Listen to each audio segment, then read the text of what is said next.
Hello, hello, hello. Good morning, everyone.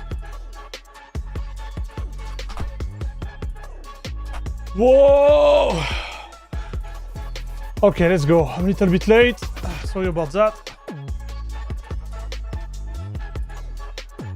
I was not even sure if I will be able to do the stream today. Oh boy. Whoa boy. Who is in the house already? Who is here?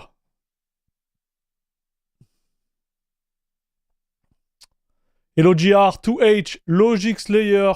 Hello, hello.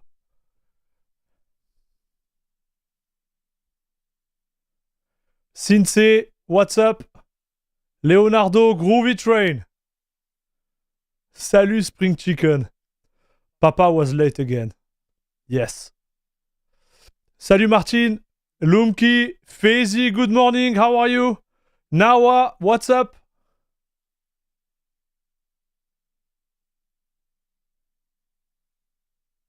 To H. Okay, okay.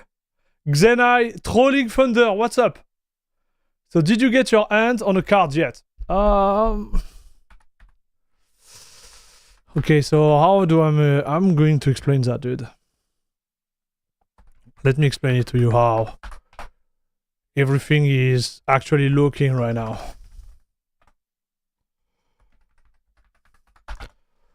So today we are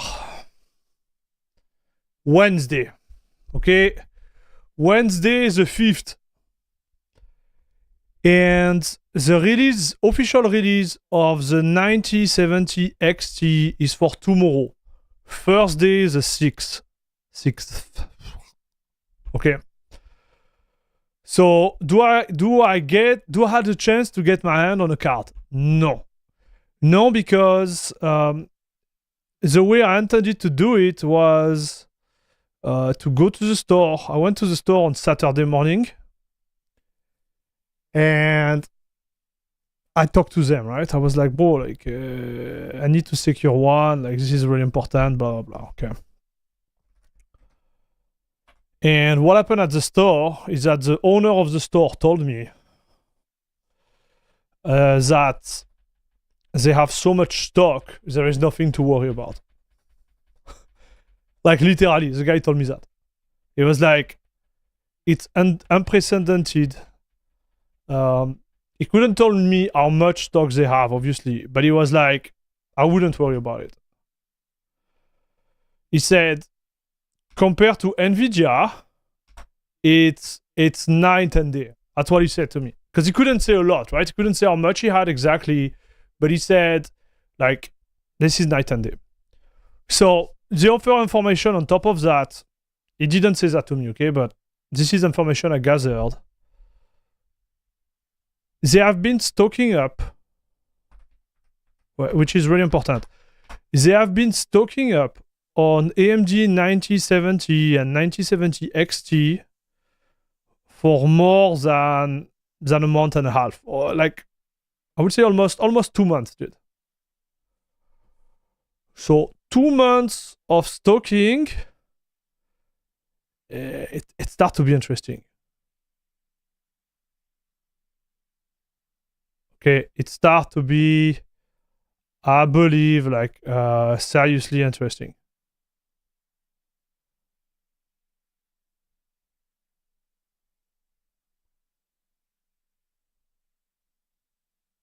Salut Michael. In stock, that unheard of, I know. I know, but it is the truth, right?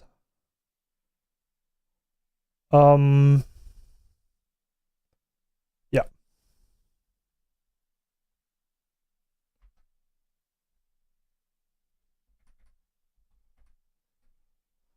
So I'm super excited, guys. Let's be clear. Super excited. So give me 1 second. I'm making sure that you can see the screen. That will be great, in fact. Okay, so let me do a 1-2-1-2. Yes, it is working. So my plan, chat, my plan is like tomorrow morning, I'm gonna go and sit in front of the store and we'll see how it goes for me to get a card. That's gonna be my plan.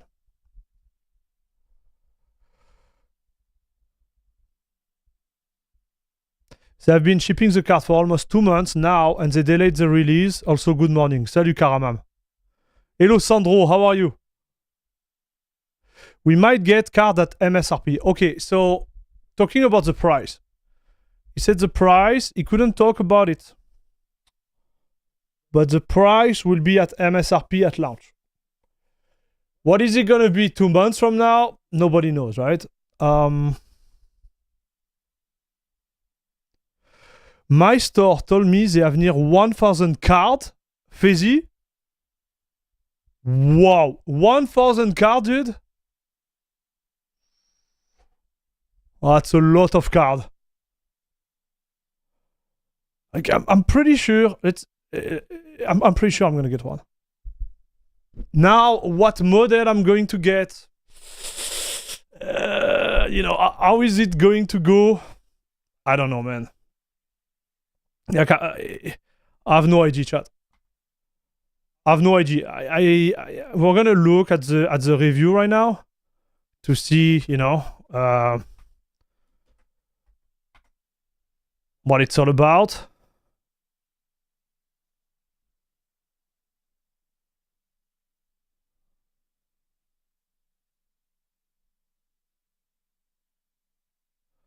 Okay, so what do we start with, chat? Oh, nice. Okay, so I'm gonna make a list real quick. Chat.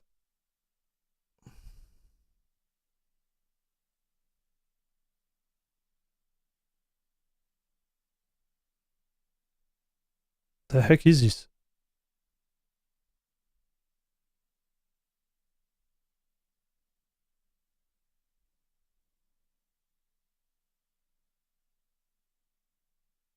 Oh, this is be good too. That could be good. Okay. Oh, Fabio, he made one. Guys, Fabio made one. I'm gonna start with Fabio.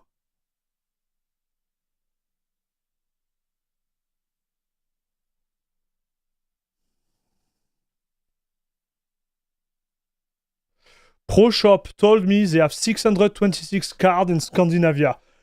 Wow.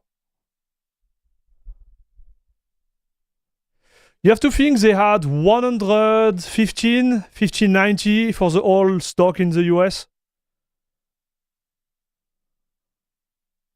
Sapphire, Power Color, XFX, everything else for AMG. Yeah, so for the model, the problem is like I don't know which stores they're gonna, you know, like I don't know which models are gonna be able to distribute in my store. Sapphire has Rock, and I think Gigabyte are using the 12-pin connector for some of their cards. I'm not scared about the 12-pin connector too. I think it should be fine. But yeah. Okay, guys, you wanna watch the review with me? Like that we analyze them. Salut Lorenz, how are you doing? You want a little bit of context or what? Get the XT. Yes, I'm gonna get the XT for sure.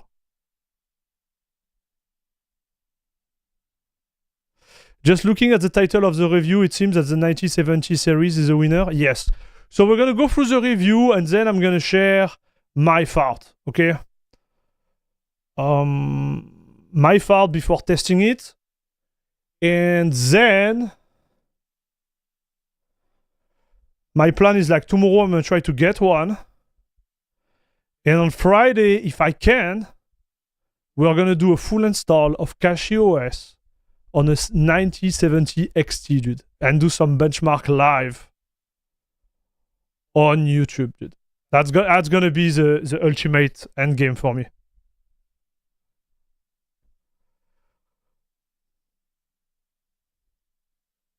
Yo, do we have sound? Hello, guys. Yeah, we have sound. Okay, let's go. So I'm not going to make, you know, a reaction video about that. We're gonna do our own benchmark. That's at the end. Like that's the game for me, right? And welcome to my channel. Okay, Fabio, let's go. So you remember Fabio? Huh? We made a video about him, reacting to him because he was testing on Linux. Was making some benchmark Linux versus Windows. So let's see how it goes. I'm really happy to bring you the review of the RX 9070 XT, and for that I want to thank AMD for sending a review sample for us to review. And by the way, this is the Sapphire Pure model. Man, I wish one day they're gonna send me some sample, bro. Because, you know, I'm really thankful for you guys to sponsor the channel for me to be able to get one. Because honestly, like, I have a 4090, I'm still not sure if I would have bought one if I would have, like, thinking about buying one if you were not sponsoring the channel. I just want to make that clear. Which is kind of the white version of the Pulse model, at least visually, of course. But you can see... So the Sapphire, they have 2 GP and 2 HDMI. See the unboxing that I made if you want to see the card a bit better. In this video we're gonna test productivity, virtual reality, and gaming benchmarks. And guys, in those gaming benchmarks cheers. we're testing rasterization, ray tracing, and even frame generation at 1080p, 1440p, and 4K to make things more interesting. Yeah. Let's talk a bit about pricing, because in the last couple of months prices have been crazy. Salut Dan. With prices going high because the stock is almost non-existent and so on. So let's talk a bit about those. Currently we have cards like the RX 7900 XT costing around $879, the 7900 XTX at around $1,300, which is actually insane, and the RTX 4080 Super at around $1,600, which is so outrageous that you can actually... So those cards, so if we start with that, it means like those cards are gonna be like the direct... Man, those cards are gonna be the direct contender, chat. A pre-built system with the RX 9070 XT and the Ryzen 7 9700X for just a bit more. And in Europe, you can get the RX 7900 XT for €750. 750 euros. Oh yeah, but it's a 7900 XT. Which is not bad at all, to be honest. The 7900 XTX was mostly out of stock around the store. Yeah, this is the XTX. This is the one you want, I think. Selling at €1,167, and the only 4080 Super that I found was at a ridiculous €1,929. Man, Europe is like doomed, chat. When it come to like pricing, like Europe is doomed, dude. Do you have a lot of viewer in Europe, you know, including UK? So Fizzy, you seems like your pricing seems better now in UK? Hey, salut Curtis, what's up? Will there be a 9070 XTX? 9070 XTX, no. Now, if you live in Europe, prices will come with taxes already, so since the 9070 XT has an MSRP of $599, on top of that you apply taxes. So if your country has, let's say, $20% taxes, not $20 taxes, 20% taxes, like we have here, like 23%, you will have the... Yeah, but you see, the taxes here, for example, in Canada, is like 13% in my province. So when you see the price, you're at like 13%. It's still way under the price in Europe. Like here, it just say it was 23%.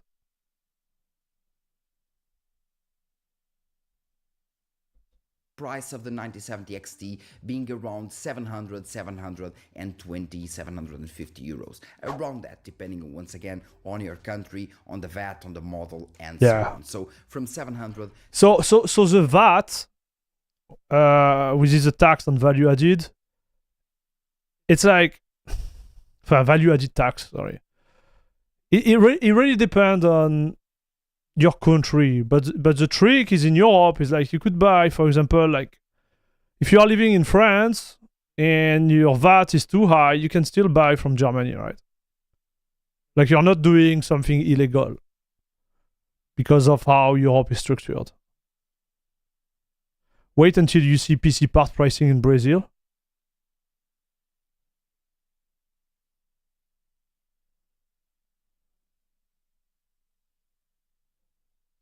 It's not terrible, but it's still most above MSRP, yeah. Any ROCm, stable diffusion info. So Maurizio, like ROCm won't be working day one, from what I read. Foronix made an article about it, and he said ROCm won't be working day one on the 9017 XT, so we won't know a lot. Oh, Maurizio, 7% in Switzerland for the VAT, that's good. 18% in India, holy cow.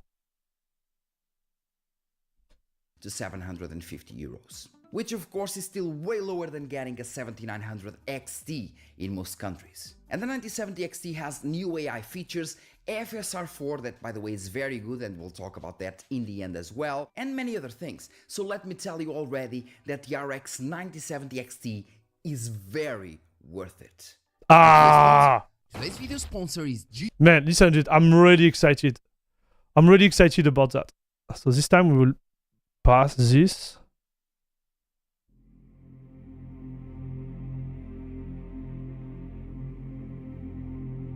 What is this screen? Oh, okay. Man, they have so much less core than the previous one. I'm really curious to see how much it's gonna perform, chat. Less cache too, dude. Look at it. Less cache. And almost the same like TDP. I think they did wonder with RDNA4, chat.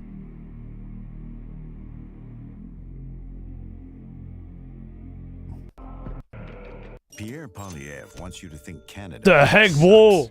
But his Man! Oh la la. So we have a lot of like election coming up, so that's why they're like getting crazy about those. 24, we don't really have the results for the RX 9070 XT. Wait.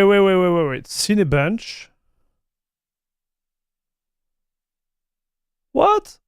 Why it doesn't have a score? As it seems it isn't supported yet. And It's not supported? Will you be getting 9070 XT or the 7900 XTX? We'll see after this review, dude. the same goes for the RTX 5080 or even the Intel Arc B580. None of those cards are supported as well.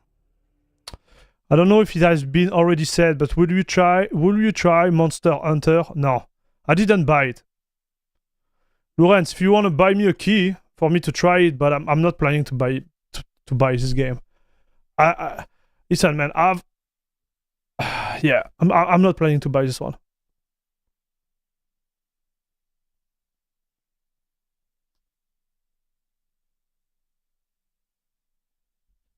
Budget Benchmark does support these cards though, as we have the 9070 XT performing quite well. So it's better than the 7900 XTX, dude, in Premiere. Being slower than the 4080 Super, but outperforming the XTX by a little, and of course the XT by 5%.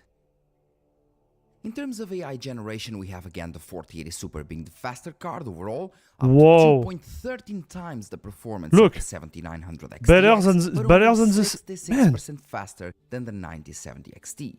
The same 9070 XT is 29% faster than the 7900 XTX and 38% faster than the 7900 XT.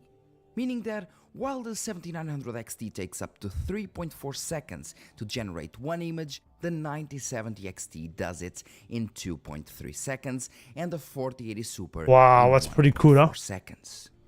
So you wanted to see stable Now diffusion? Here you go, dude. benchmarks. In the orange room, where things are a bit lighter and more CPU-sided, we have all AMD GPUs performing around the same, with the 4080 Super outperforming them by a little. But as soon as we go into the blue room, a much heavier GPU benchmark, we have the 7900 XTX outperforming all cards, even the 4080 Super, with the 9070 XT this time being the slowest card of them all.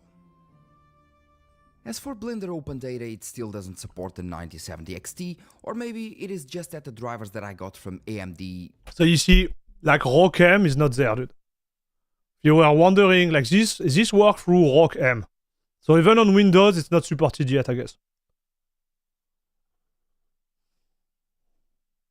that don't support it officially, I guess. And this is one of the results that I really wanted to see because RDNA 4 improved a lot in terms of ray tracing, and since AMD cards use the HIP RT here, I'm pretty sure that the 9070 XT results would be very interesting. Ah! Bro, is it beating? Oh, it's a 7900 XT. Okay, so yeah, it's beating the 7900 XT. My bad, my bad. Man, the GPU is clocked that high? 3129? What the heck? What?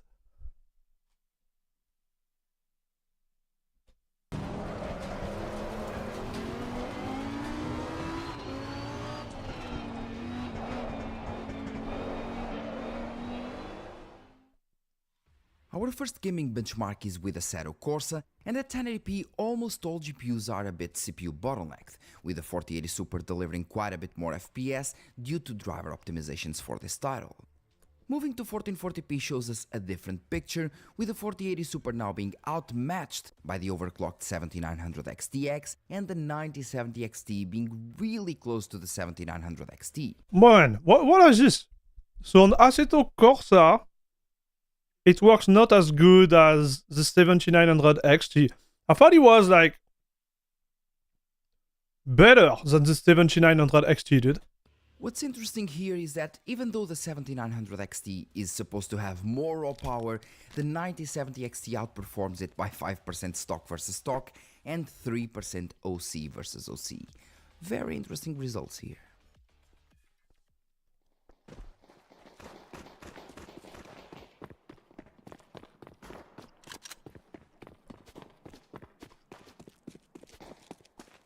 Less FPS too, chat. Not by a lot, but less FPS. Counter-Strike 2 is still one of the most played games nowadays, and there is also another DX11 title.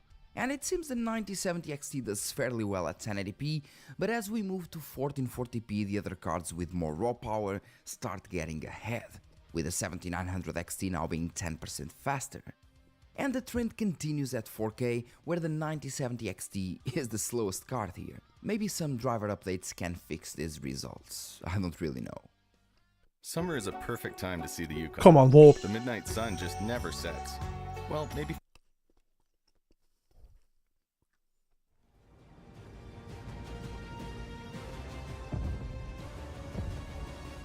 Okay, now we have higher FPS, no? A little bit. Yeah, a little bit. What is this game? Call of Duty? Yeah, Call of Duty, chat. And even though the previous results were not that great for the 9070 XT, in Call of Duty Black Ops 6, the 9070 XT is the fastest card at 1080p, being 3% faster than the 7900 XTX and 10% faster than the 7900 XT. As we move to 1440p, the 7900 XTX gets the advantage. Nice. It has 96 compute units, while It's the not bad, huh, 9070 chat? XT only has 64, but even here, it is 7% faster than the 7900 XT. And that does not change at 4K, where both the 7900 XT, and the 9070 XT are beating the 4080 Super. Hey, salut Gemman Bodarenko, I agree with you. We need driver. Title where we have great results for the 9070 XT at 1080p. But in this case scenario, we are CPU bottlenecked a lot of time. What? And that's why I thought moving to DLSS 12 Ultra 1080p 160 FPS. Native. So this is native. 1440p would change things, but it didn't. The 9070 XT, when overclocked, is still matching the Yeah, but like this is a trick. Like we need to see with ray tracing, right? 7900 XTX and beating both the 7900 XT and 4080 Super. I mean, even at 4K, the 9070 XT delivers 96% of the 7900 XTX's performance, being also 11% faster than the 7900 XTX. Very good results here. And even though Hogwarts Legacy is filled It's with good, NVIDIA huh, chat? technologies, it Salut, generally Vexi. works better on the AMD cards, and we can see that clearly at 1080p. And also at Salut, John. 1440p, where the 7900 XTX is the undisputed champion, and the 9070 XT also beats the 4080 Super. Thing that doesn't change at all at 4K, where the results are quite strange, to be honest, being a bit unstable with the 4080 Super. And So you see here, honestly, like this situation doesn't bother me, because when I look at this, the only thing I look at are the minimum, right? And you see the minimum, they are not that far than the 7900 XTX, right? And here you lose 6 FPS. In game, you won't feel it, right? It's gonna be exactly the same experience. A little bit under, but still even same the experience. 7900 XT that had a huge performance loss when running at stock. Still, I guess, great results for the 9070 XT here. It's crazy, dude. And if Hogwarts Legacy runs better on AMD cards, Microsoft Flight Simulator Same runs story better here. on the NVIDIA ones. At 1080p the results don't really show much, but at 1440p the 4080 Super starts getting ahead, with the 9070 XT still being slightly faster than the 7900 XT, especially when going stock versus stock. Interesting, chat. Being only matched at 4K, where both cards deliver basically the same FPS, even though the 7900 XT has Salut, 20 David. compute units more. Alan Wake 2 is one of those games where I retested basically all cards due So power consumption is also a big deal for me and some of us. Any info about it? We are getting there. Like, I just launched the video, dude. We are 10 minutes in. Well, I'm pretty sure we're gonna find stuff. to the recent game updates, and is also one of the games where I saw the 9070 XT running very well. Wow. And not only at 1080p. At 1440p we have the 9070 XT virtually matching the 7900 XTX and beating the 4080 Super by 4%, which is honestly quite impressive. That's And good. even at 4K, this card just keeps on giving, virtually matching the higher tier cards from the previous generation, of course, and outperforming That's good, the dude. 7900 XT Salut, Warrior. by 11%. Salut, Euroblue. No, I saw you, Euroblue. What am I Black saying? Myth Wukong is another game Why are that you runs buying much better on the 9070 NVIDIA XT? cards, and it's filled with NVIDIA technologies, and it also seems So to why have are you buying the 9070 XT if you have the 4090? So I'm buying it because I wanna make the benchmark, and I want to try the AMD experience on Linux.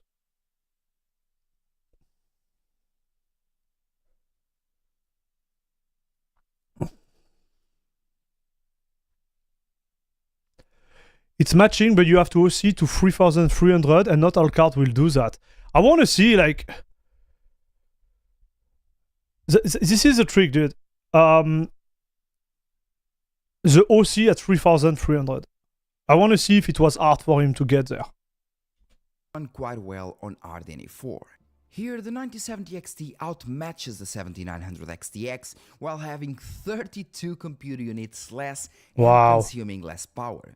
And going to 1440p doesn't really change much, to be honest, with the AMD cards doing decently well, and even at 4K where the cards with more raw power, like the 7900 XTX, tend to benefit more, the 9070 XT You know, like this benchmark tell a lot about the game, right? You go from 4K to... So this is 1080p, 100 FPS, okay?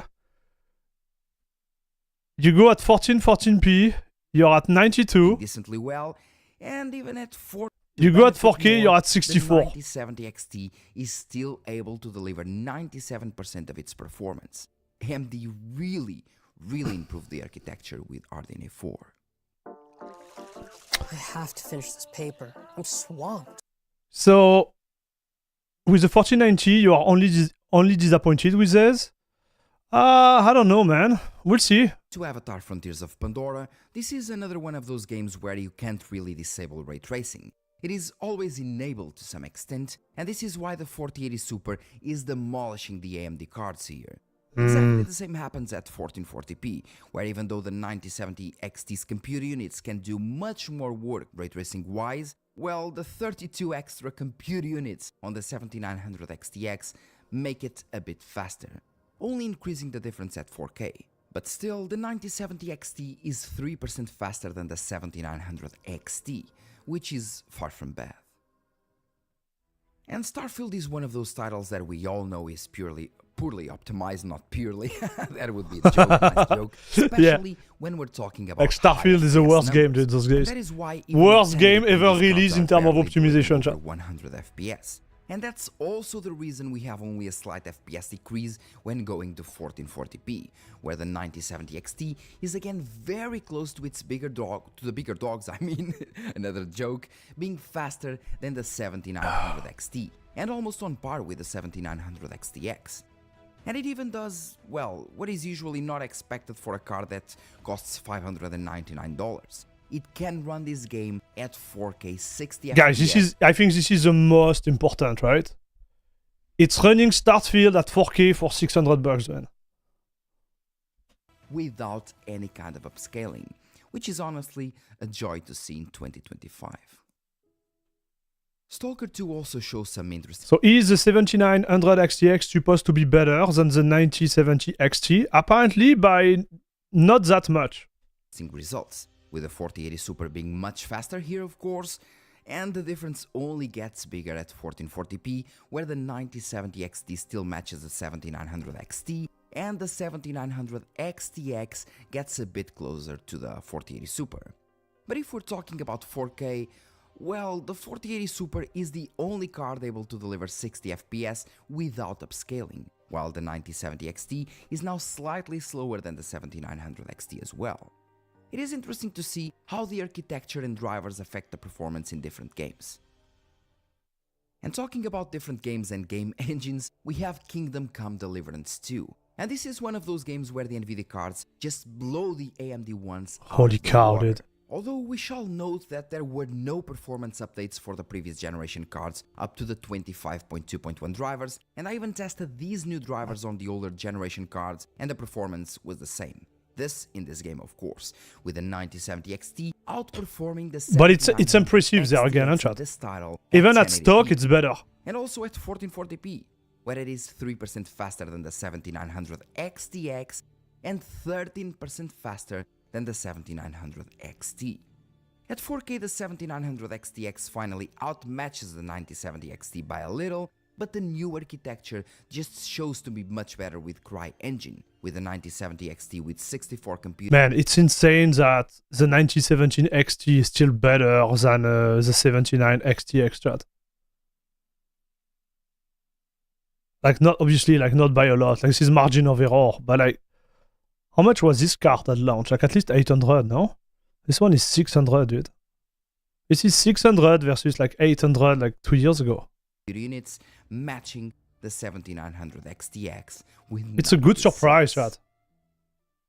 And God of War Ragnarok is another title where the MCM Look at design of those the OC, chat. cards seem to Oh! not work well at all. At 1080p we have the 9070 XT being the fastest of the AMD cards, being up to 7% faster than the 7900 XTX and 19% faster than the 7900 XT. Oh my gosh. Matching the 4080 Super stock performance. At 1440p, the other two AMD cards get a bit more ground. I need but to buy they this still game, get chat. beaten by both the 4080 Super and the 9070 XT. But I It said I takes will buy it 4K when I really finish the for first one. I 7900 bought the XTX first one to and I be didn't able to finish it match yet. the 9070 XT's performance, showing us how much of an improvement RDNA cards. XTX was 1200 euro in EU. No. So, or maybe after tax, yeah, like 20% tax. Yeah, okay, yeah. So the XTX was $1,000, okay. Both. So you have more memory, right, on the XTX. So depending on what you do, you have 24 gigabytes of memory, and this one only have 16. Can be in some scenarios. And Silent Hill 2 brings us some of the most interesting results that I've seen so Oh, far. look at this, In dude. this case, the 9070 XT is not only The faster minimum than the low. other two AMD cards, as it also delivers much higher 1% lows. And I even retested the AMD cards. I'm even stuttering like Silent Hill 2. I even tested the other AMD cards with these new drivers to see if it was basically the drivers that improved the gameplay smoothness, but it seems that RDNA 4 just handles things much better here, Nice. delivering a much smoother gameplay. And the trend continues at 1440p, where the 7900 XTX now outmatches the 9070 XT, but still delivers kind of a much more... It is crazy, chat. Like, and not even 4K is enough to close the difference. I can assure you that I immediately felt the increased smoothness on the 9070 XT compared to the other AMD cards in this game, and it was definitely a game changer in some scenarios. As for Space Marine 2, well, it is one of those games that were optimized for RDNA 3, and also one of those games that take a huge... Oh, this one, I want to buy it too. Like, this one, I want to get it. But, ooh, 9070 XT is getting destroyed in this one, chat. What happened? Of GPUs with more VRAM and higher bandwidth, if of course you are using the 4K textures. And that's why you see what you see. At 1440p, the 4080 Super is also the fastest card, but the AMD ones deliver a much smoother gameplay. The closer the 1% lows are to the averages, the smoother the gameplay will be. And strangely, it is at 4K that the 9070 XT is able to match the 7900 XT's performance. So is it a driver issue, or is it like resolutions where it should have a bigger advantage? Something else? Not bad results for the 9070 XT here, just a bit underwhelming, I guess. Which is not that bad, because as soon as we move to Hellblade 2, we have the 9070 XT performing exceptionally well once maybe more. AMD just needs some time to work on the driver. 2% Yeah. faster than the 4080 Super. Vanced. Hardware Unbox said in their reviews that the 600 MSRP is fake. It's reliant on a temporary rebate from AMG. Yeah, I know. And this rebate is going to stop in April. And that's from the Low More is Dead YouTube channel. So, you know, when I was saying earlier in the stream, right now it's going to be MSRP. But 3 months from now, we don't know. While delivering much higher 1% lows.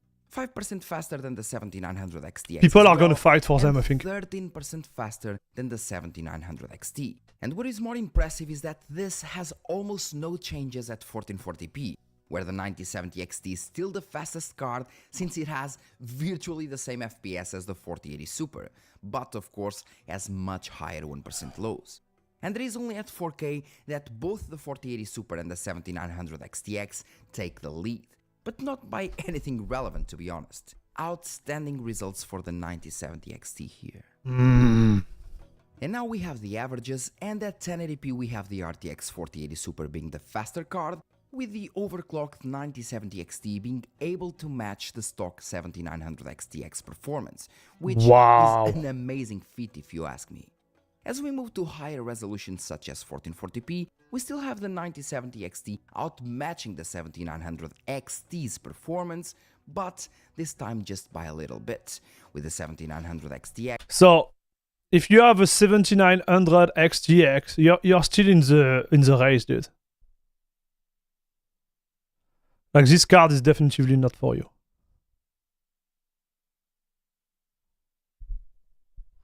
Now, if tomorrow at the store they have a big rebate on the 7900 XTX,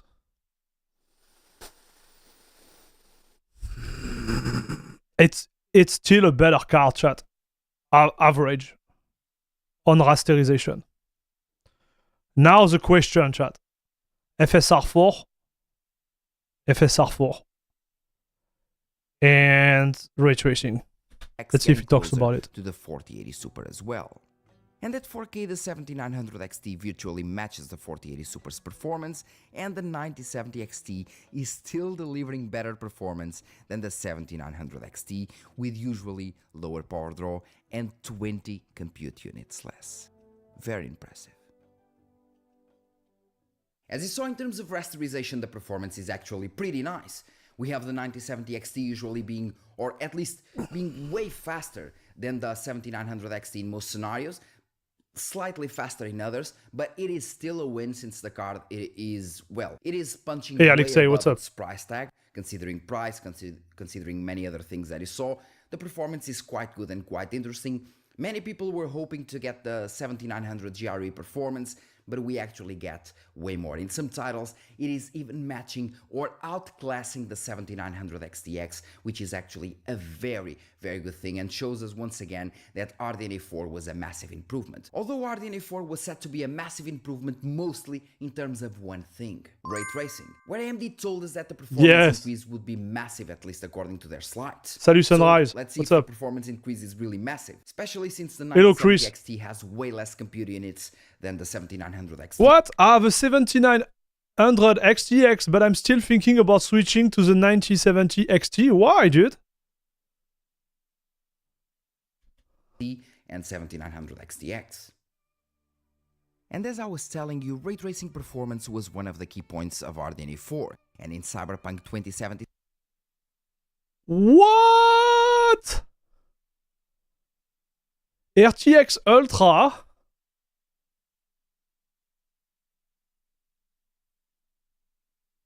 Man, this is not bad, chat. Because you have to think, like, when you're gonna enable FSR, because nobody, listen, chat, nobody is playing native. Maybe 1080p you want to play native. But look at it. When you put FSR on it, oh my gosh. This is RTX Ultra, dude. 1080p. So this I know, chat. This I know. So RTX Ultra and FSR.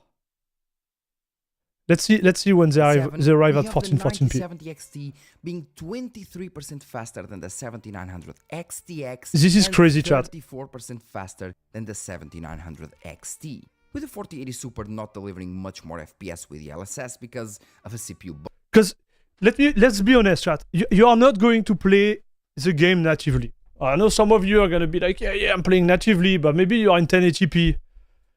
But like, you can't play game natively with 200 plus, megahertz refresh rate screen. Like you can't. You have to enable FSR or DLSS or whatever, right?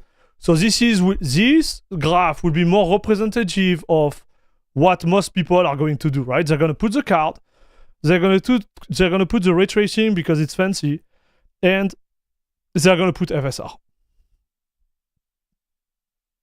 I think it's not bad, chat. At 1440p, we still have the 9070 XT being 22% faster than the 7900 XTX and 36% faster than the 7900 XT, and being able to get around 100 FPS when enabling FSR quality. But to me, it is at 4K where we can notice the most, since the 90... Wait. And no 1440p? Oh, it's here. Okay, it's in 1440p. My bad. So this is good, chat. But like compared to DLSS, it's still far.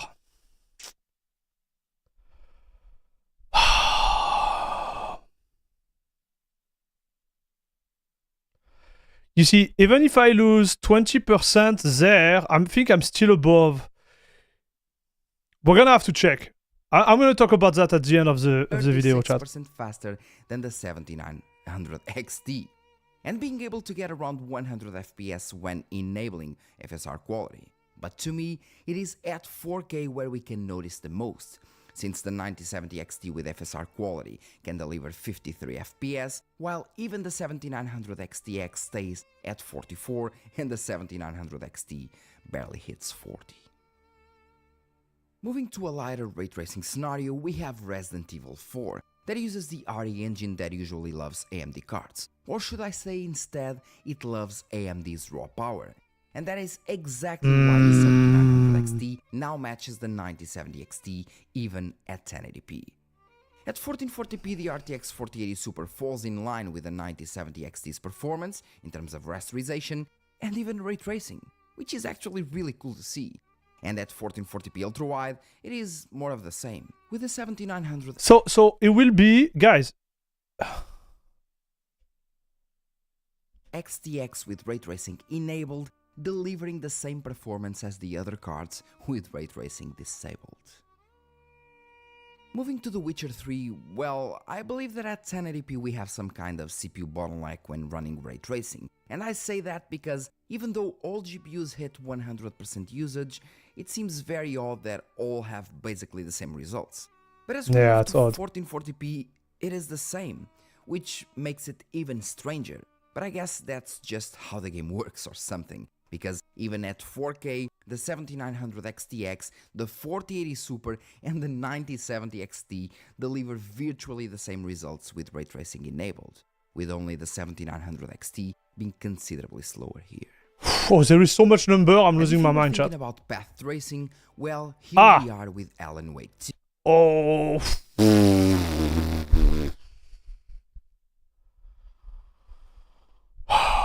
Oh. It's Earth, chat. By the way, the RTX honestly, like I think it's a plus, but you're not buying this card for the ray tracing. Here with ray tracing is actually the denoiser, and ray reconstruction works much faster in that regard. While the AMD cards do have to use the normal denoiser in the game. But here we don't know what FSR it is. If it's FSR 3 or 4, that's a question I have, because maybe with the new FSR we're gonna have better performance here. And same here, right? So yeah, much heavier. Still at 1080p, the 9070 XT is 28% faster than the 7900 XTX and 42% faster than the 7900 XT. And even I tested the 7000 series cards with these new drivers. But bro, like, listen, am I crazy, chat? Like, who is going to play this game at 30 FPS? Salut, Dr. Texas Toast. Like seriously, dude, if you buy this card, yeah, this is not for that, chat. Like even the owner of the 79 XTX, you know, you can turn it on to look at how it look like, right? And maybe be like, hey, this is what I want, or I don't need it. But like, you can't play games like that. This is not fun, dude. I don't think you would buy this card or any AMD card, to be fair, to play like ultra path tracing any game. Because I know like Alan Wake is really NVIDIA, but Cyberpunk is also really NVIDIA. You don't want to do that, dude. Now you add frame gen, it's over 100 FPS. Okay, yeah, that's a good point. Yeah. We need to see if it's 100. I don't think you double. Maybe you do 90 FPS. Here. I need to try it. We need to try it. That seemed to improve ray tracing performance a little bit. And even with this, the 9070 XT is just much faster. At 1440p, the only card able to deliver 60 FPS is the RTX 4080 Super, with the 9070 XT managing around 40. And at 4K, it is kind of a slideshow for all AMD cards, with the RTX 4080 Super being able to deliver, well, the awesome console experience, I guess. The awesome console experience, brother. Sure. So far you saw rasterization performance, where the 9070 XT was very good.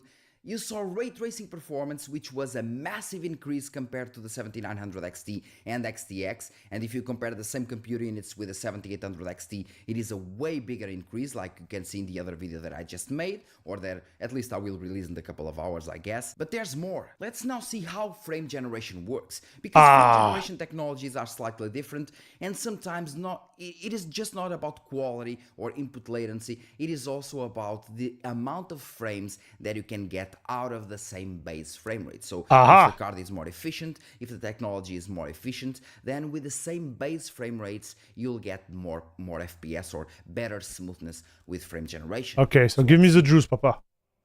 Starting with Space Marine 2, we get some interesting results.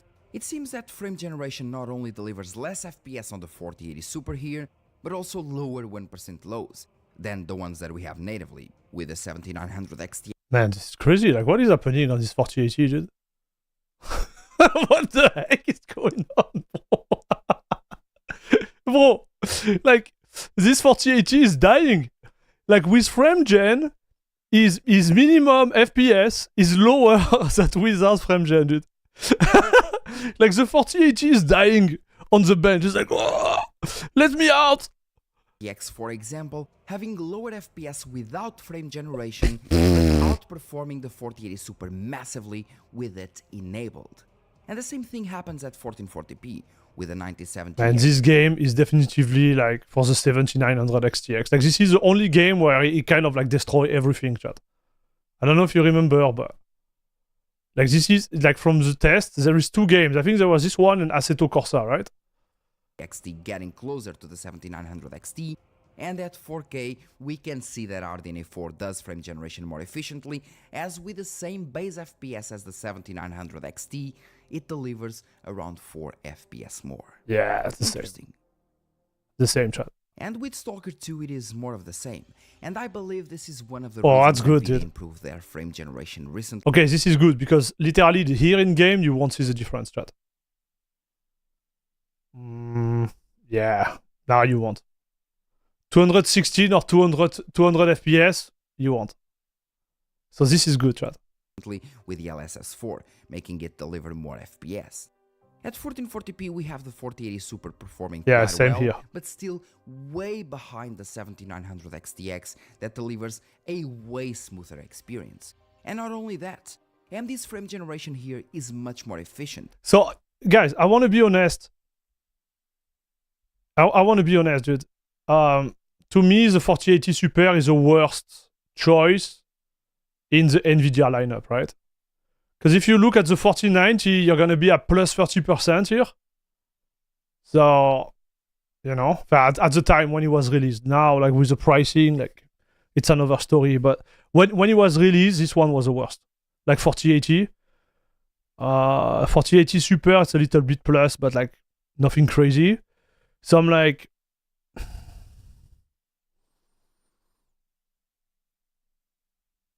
this is the equivalent, I believe, of the 5070 Ti. This is what it would be on the market. So right now, you could say that the 9070 is almost on par with the 7900 XTX, which was just flagship. Almost, you know, like there is like 5%. And you are above most of the case the 5070 Ti. We'll see if this is what come out from the other. 7900 XT and 9070 XT deliver a smoother experience. When are you planning to buy the 9070 XT? Tomorrow morning.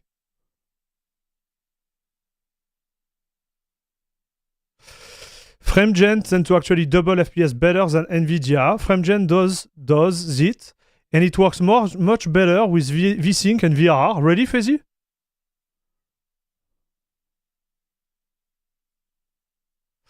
The glorious future of TA smeared visual with horrible input latency and of FrameGen. Yeah.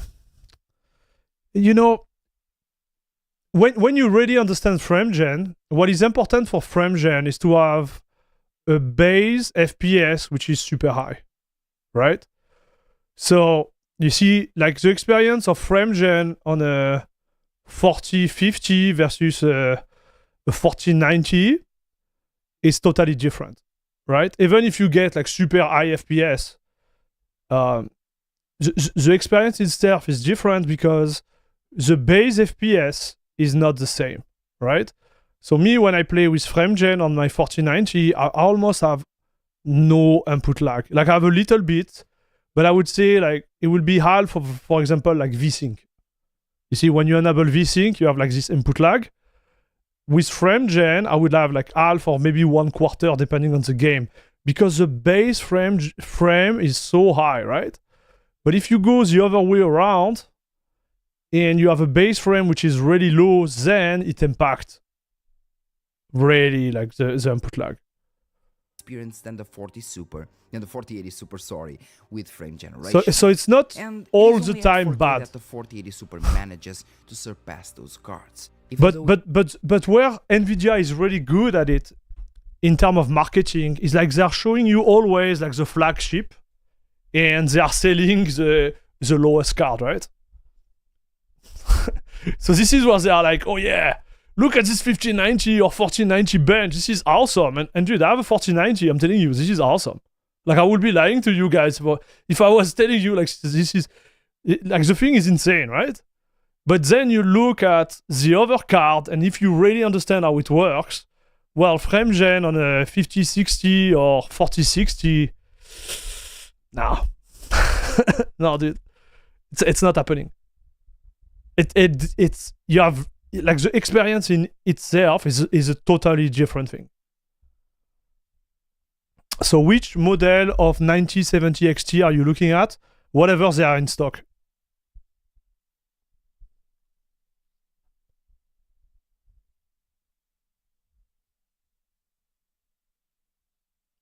Hi, can I play Ubisoft game on Linux? Yes. You need at least 70 FPS for FG to work good. Yeah, I agree. It has a much higher base frame rate. And the last benchmark here is with Call of Duty Black Ops 6. And yes, somehow frame generation isn't... So instead of the glorious future where you need to have $2,000 GFX card for a good experience, no! Watch, look at this one. It's 600 and it looks like it's awesome, dude. This card, honestly, like, look awesome to me. We'll see, like, the other test, but for me, it look awesome. But you have to see what it is, right? It's a mid-range card, right? And it doesn't look like it's doing super well with ray tracing. So you don't need to spend $2,000. Like, this is exactly where they are at, chat. And I think this is a good marketing plan. Working properly, and the game is actually delivering lower FPS with frame generation activated. As we move to 1440p, it seems that frame generation is somehow working better, but still... Yeah, it's a driver issue for me. Close to the 4080 Super It's a driver level, issue, dude. Underperforming, actually. And it seems to be only at 4K that the 9070 XT's frame generation seem to work properly, or at least... Like, sincerely, like, who is going to play with frame generation in Call of Duty? Like, nobody's gonna do that. Like, it's a semi-competitive, wannabe competitive game. Like, if you play with frame generation, you are shooting yourself in the feet with how your mouse, you know, is gonna react, like the input lag you're gonna get. So no. It's close to what it should be, and with lower base frame Well, like, take rates that than with the a grain of salt, okay, chat? XTX, and only a bit higher than the 7900 XT. Well, it delivers the smoother experience of all these cards. But well, I did contact AMD about this. It's a driver issue, dude. I really hope that they fix it soon. Yeah, it's a driver issue. You can tell right away. Damn. Man, there is maybe I should add more ads in my video, no, chat? And again, as you saw, the 9070 XT's performance is actually very good, usually punching above its price tag, which should be once again $599. Okay, so this is approach. And of course, we have the taxes and so on. If you want to see his approach, chat, I'll let you watch it by yourself. Oh, the power color. So I think, listen, chat, the power color is gonna be one which is gonna be available at my store. I'm gonna have power color and XFX for sure. I don't know about Sapphire. I don't know about those guys.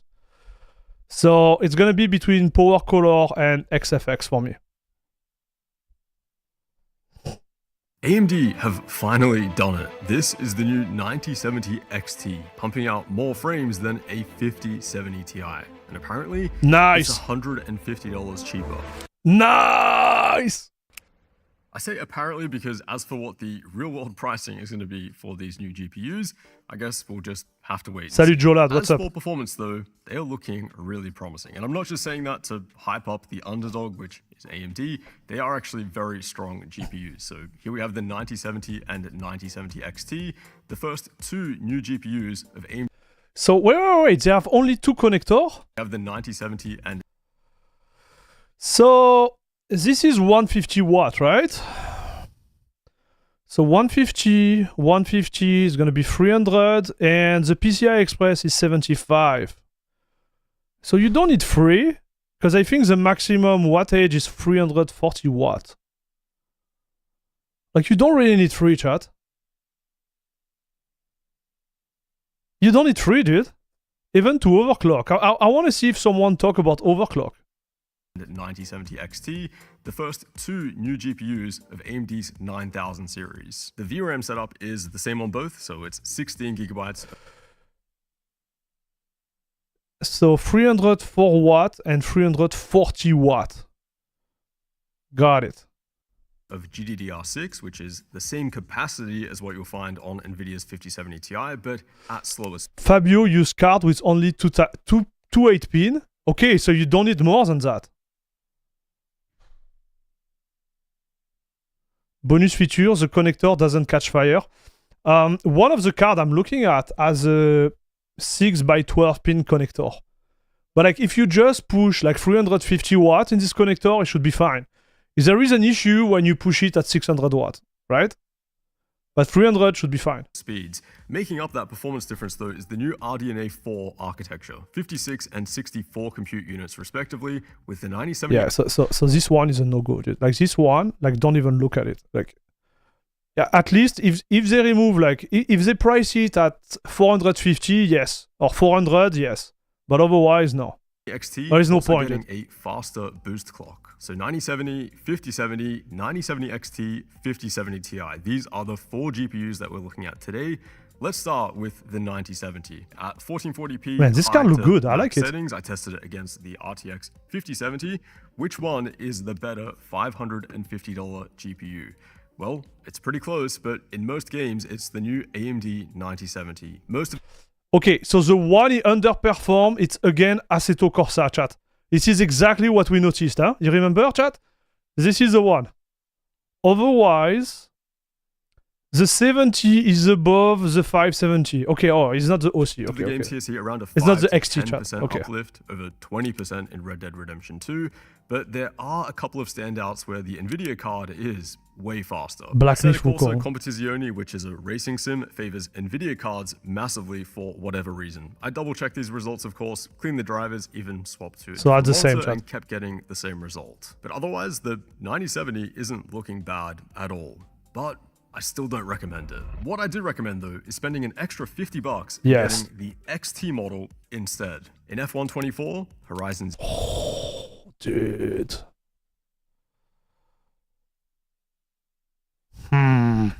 Zero Dawn, Hellblade 2, Starfield, and even in Cyberpunk as well. It's as fast as NVIDIA's 5070 Ti, which is $150 more expensive. AMD themselves admit the 9070 XT isn't quite as fast as the 5070 Ti, but it's close enough in most games to justify the price difference between them, unless you exclusively play ACC. And comparing the 9070 XT to NVIDIA's 5070 shows just how far that extra $50 will go. It's 15% faster on average. Most games sitting around that 20% mark with a massive 52% in Red Dead Redemption. They're gonna crush it, chat. Let's also not forget that the 5070 has 12 gigabytes of VRAM versus the 16 gigs on the 9070 and 9070 XT. At 1440p, you won't run out on either, but at 4K, you might run into some limits on the 5070. And for those wondering how much faster the 9070 XT is to the non-XT model, I found it to be around 12%. So 12% extra performance for 9% more money. On paper at least, that's money well spent. So 9070 XT, it's looking like the one. In fact, at 4K in God of War, it's basically equal to AMD's previous flagship, the 7900 XTX. So, yeah, this is what we noticed earlier.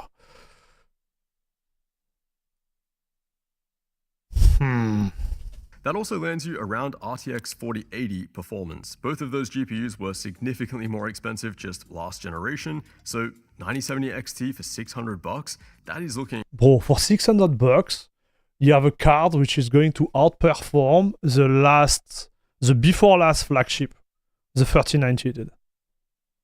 Look at this, chat.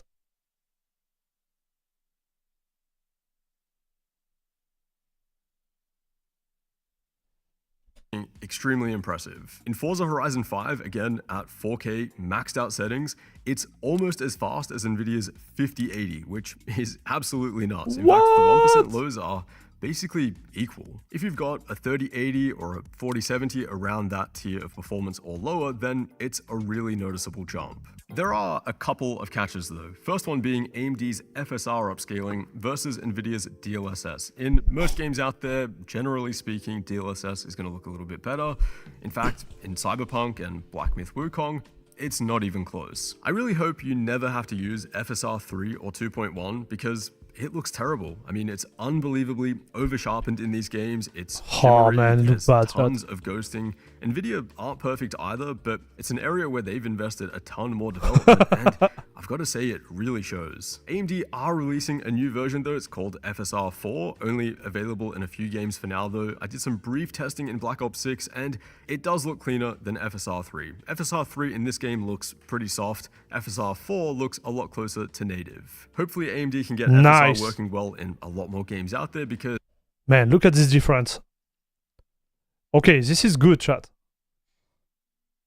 Maybe we should watch a video about this to see like what is the actual uplift between FSR 3 and FSR 4. And maybe FSR 4 versus DLSS 3 and DLSS 4. Because they really need it. I also found really heavy ray tracing to grow that margin between the 9070 XT and the 5070 Ti. So in Cyberpunk, for example, if you have the RT Ultra preset, both cards are pretty similar, like pretty much equal.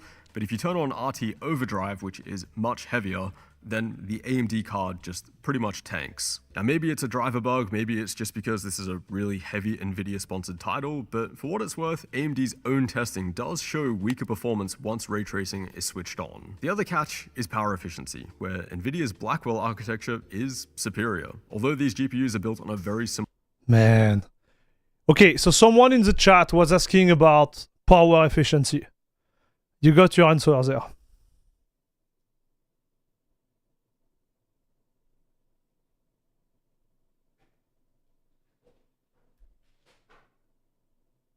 That's a lot of wattage. That's a lot, chat. Similar node from TSMC, AMD overall are less power efficient. I've yet to do any in-depth power testing with a PCAT yet, but for now, looking at power at the wall and monitoring software, Nvidia does look like the more advanced architecture. I wouldn't worry too much about it though for this tier of GPU. I mean, around the 300 watt mark is perfectly fine for the kind of heat sinks that you're getting here. I also found idle power consumption between them to be about equal. I got sent over the Power Color Red Devils, which are monster cards as you'd expect. The cooling is really impressive, and I haven't had a single issue from them. I really do hate to go down the list of things to think about, areas where Nvidia's like a little bit more impressive. 3D work, Blender is another one. I really tried to run Blender on a 9070 and 9070 XT. AMD even provided a 4.4 beta build. I could not get it to work. It technically opened and I could select the GPUs, but they just would not render. No idea if this is going to be fixed in the future, but I mean, it's kind of always been like this. If you do actual work with your PC, 3D rendering, engineering, video editing, for example, it is just a much safer pick to go with an NVIDIA GPU. Even in programs where both cards technically will run, NVIDIA has always had better performance. If you don't do 3D work or like editing with your PC and the games you play are mostly native rendering and you don't like mess around with DLSS or FSR, the 9070 XT you cannot beat for the money. AMD are absolutely rinsing Nvidia right now when it comes to rasterization output and just the insane price to performance. The 9070 XT, it's an objectively strong GPU. I mean, $600 should feel like it buys you an enthusiast tier upgrade, and this is crazy, it definitely does. I'll also be completely honest, you know, I haven't been a massive fan of AMD GPUs in the past, especially when it comes to launch day testing. My experience has not been good at all. Driver issues, black screens, bugs, some games just refuse to work. Here, I mean, testing this thing was easy. Apart from Blender, which, I mean, I kind of expected it not to work, and that will likely get up and running at some point. But yeah, otherwise they chewed through absolutely everything. I find it really interesting, actually, that Nvidia do have the superior architecture between them. Nvidia could offer a higher performing card at the same power level as AMD right here, but they just don't. You know, personally, I can forgive the engineering mishaps that they've had with the 5000 series. The missing ROPS, for example, I don't think that was intentional.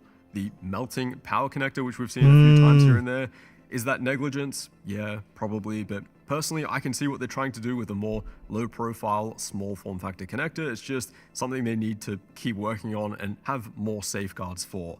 What I cannot forgive, though, is the sheer greediness, the conscious decision to look at your customers and say, you know what, we could give you a higher performing card, but we're just not going to because we don't need to. Take a look at the 5080, for Salut example. It Sharika. literally has a nerfed TDP compared to the 4080 Super. Wait, something happened. Something happened, chat.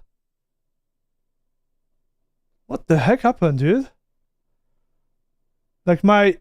I missed some of the chat. I'm sorry, dude. The chat just stopped working. I'm sorry. Oh my gosh. I missed so much.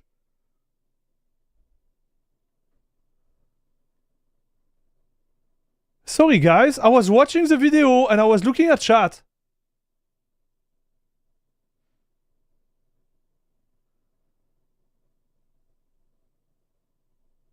No.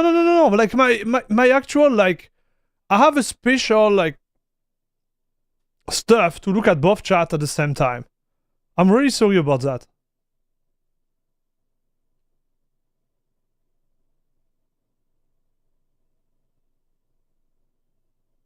Oh my gosh, what happened? Okay, so give me 1 second.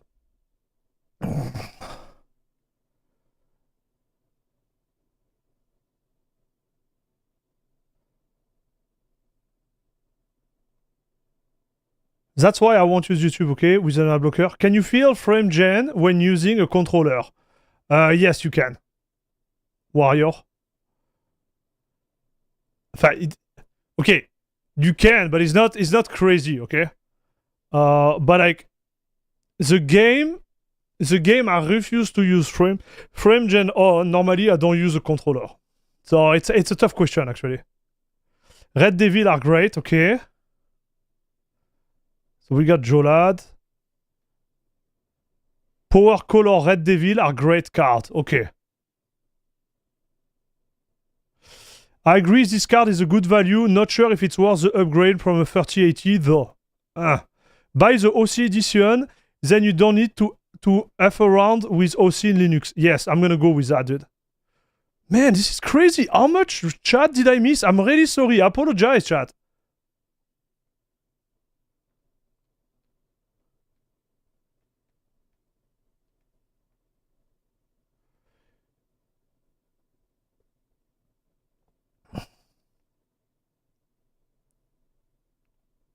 The Nitro Plus version have 12 volt like Nvidia card. Yeah, and this is not a problem. It's always good to have overhead. Yes, I agree with that. Salut Zero. Kids are okay? Yes. Kids are okay. Tomorrow I should be able to camp. Thanks for asking, dude. How are you?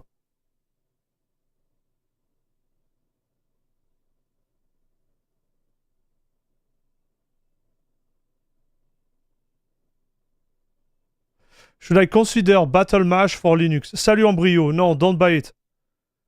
It's working on Linux, but the gaming experience is not going to be great until the moment they upgrade the driver. Remember, you can add another 10%, like 10% performance on Linux. Yes. Okay, so Fizzy answer, dude. Thank you. And Groovy Train too, dude. Please watch Digital Foundry video on FSR4. It's crazy how much better it is.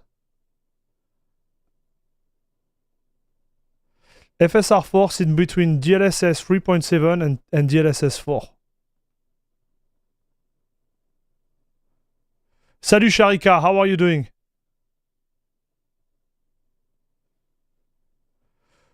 AMD need to improve their GPU. It looks like they're doing well, dude. CUDA really paid off so much for Nvidia. Yes, like CUDA is literally why they are number one in the world right now, right? CUDA is the reason why they are the AI like monopoly right now. It should be remembered that the 5070 has only 12 GB of VRAM, so it will tank sooner than the 9070 XT higher resolution. Yeah, good point.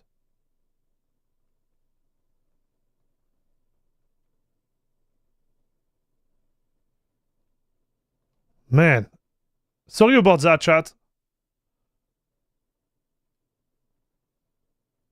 Definitively getting a 9070 XT in a couple of months when I move country. Yes, I think it's gonna be a great card, dude.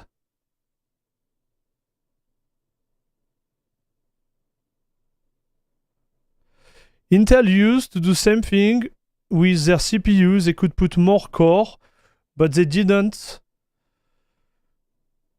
I don't know what you are talking about, Steve. We can never forgive you now. Must have been the worst thing that happened to me. Okay, bon, okay, yeah, right.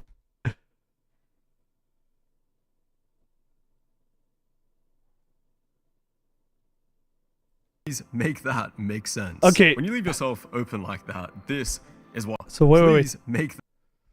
So NVIDIA 5080 versus 4080 Super.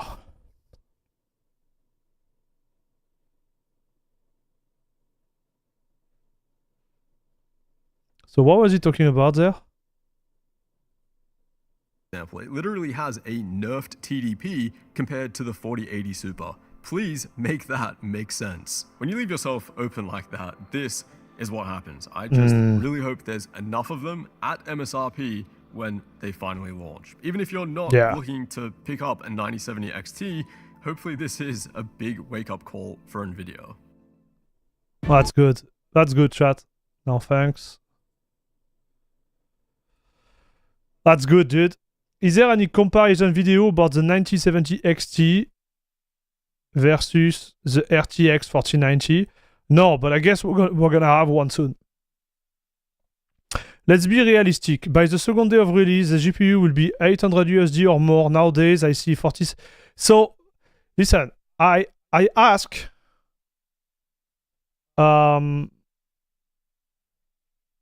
Chat. I ask my, provider, the store I'm gonna be buying the card, and they said it will be MSRP, chat. It will be MSRP. They are not going to hike up the price. They are not going to do it. No bullshit today. There's some real competition now. The shortest version of this review up front is that the 9070 XT and the 5070 Ti go back and forth a lot depending on the game, especially in rasterization. Ray tracing NVIDIA still holds an advantage. So the quick version is at 4K rasterized without RT. For the recap, the 9070 XT and the 5070 Ti are often within 6% of each other on either side. That's in F1, Cyberpunk, Resident Evil 4, Starfield, Total War Warhammer 3, Dragon's Dogma 2 at 1440p and 1080p. We saw similar results depending on the game. Sometimes the 9070 XT can close the gap a little bit if it's behind there. Sometimes it pulls ahead a little bit. Just depends on the situation. Now, interestingly, because the 5070 Ti is basically a 4080 V, is it 3 or 4? We're going to go with 4. It depends how you count the Ti that was on launch. But anyway, because it's basically a 4080, which is therefore basically a 4080 Super, that means there's instances where the 9070 XT is getting really close to the 4080 Super. I think there might have been one where it passed it, but we'll talk about that. In ray tracing, it's all over the place. So this is sort of the downside to it, where Andy's got some real strengths on this one. It's also got some real still present downsides. So in RT, AMD has improved massively over its prior generation. The 9070 XT definitely gets uplift over the 7000 series in most instances for RT. NVIDIA is fiercely competitive here still. And AMD, for example, gets absolutely crushed in Black Myth Wukong with ray tracing against NVIDIA. So it depends on the game, right? Let's see the power efficient performance. So you'll get to see both in this testing. We performed the test with a PMD2 sitting as an interposer between the PCIe slot and the power cables, capturing just the GPU power consumption in isolation. We'll start with Final Fantasy XIV as usual for this section. However, this won't reflect well on the 9070 XT due to the overall lower performance in this title. The 9070 XT ends up toward the bottom of this chart. Its power draw was 310 watts here, pulling less than the 430 of the 700 XTX, but also producing a lower frame rate. This drags down the efficiency, planting it between the XTX and the 3090 Ti. The 700 XT was more efficient in this particular... Boy, this is rough, huh? This is rough in terms of... Guys, someone was asking about efficiency. This is rough. Particular test with the 5070 likewise significantly improved on the 9070 XT. NVIDIA remains advantaged in efficiency. 1440p has more cards on the chart. The 9070 XT ends up improved upon the efficiency of the 6600 XT and the 6700 XT, up at 0.45 FPS per watt, with still worse than the prior XTX, 7900 XT, and NVIDIA's entire modern lineup. The 5070 Ti is 62% more efficient than the 9070 XT here, up at 0.73 FPS per watt. It's not a good result for AMD. It's burning a lot of power to produce the output it is. Here's a better test for the 9070 XT. In F124 at 4K with ray tracing, the 9070 XT ran at 0.18 FPS per watt. These results are okay, this is better. Place, so different bar sizes. For this is better in this game, chat. It just means that the hidden digits are separating them. Anyway, the 9070 XT is more efficient than the 5070 and significantly more efficient than AMD's prior 7900 XT. This massive uplift and flip over the prior for a while. That's not news. The thing that really matters is if they're winning by enough. And okay, so red is NVIDIA, blue is AMD, okay? So, man. So if you play Black Myth Wukong, I guess like Assetto Corsa, that's the only game where it loses, dude. In the price per, so the performance per dollar, okay? Knowing that you will never find a 5070 Ti Prime at 750 US, dude. Right? You will never get it. That's why it was so important that AMD get the price right here. NVIDIA currently has about 90% of the... And same at 1440p. Man, it's not bad, huh, chat? It is not bad.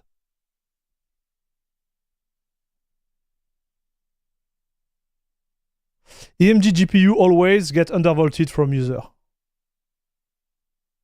If this card is 10% better on Linux, it's just a no-brainer. You get a better performance than a 4080 at 600. Yeah, I agree. I agree, dude. The discrete GPU like I can't disagree more than that. Intel's at about 0, and that's why it's so important. So on Friday, listen, guys. On Friday, what I'm planning to do is like we're gonna run it. We're gonna run some of those games and compare them with those benchmark. Okay, chat. We're gonna compare it because they all use the 9800 X3D. So I have it in my PC. We're gonna be ready online on what it is all about, chat. Okay. You will see if it's 10% plus or not. And then I will do better benchmark.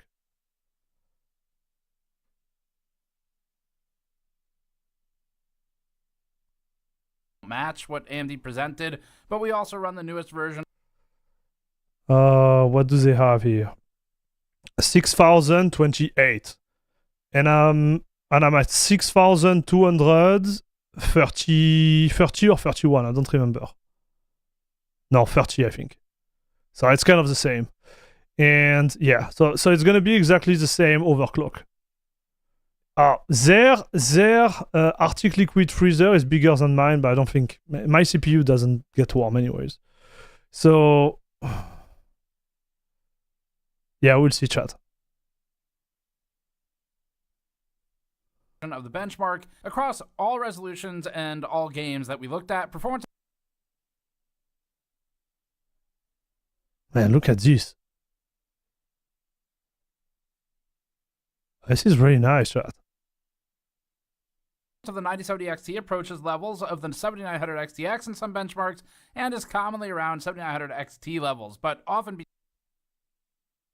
This is not bad, chat. 82105 versus my 4090.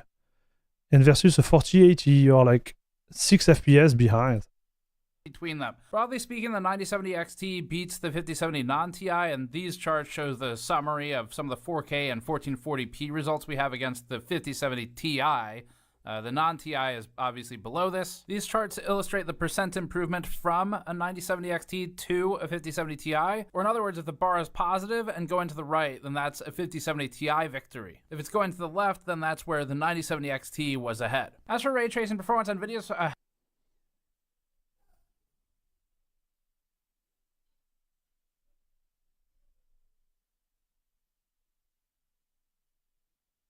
The difference seems bigger than... Had almost universally in our testing. In Black Myth, it's not even a competition. If you really... Oh, it's because of ray tracing, right? He's talking about ray tracing.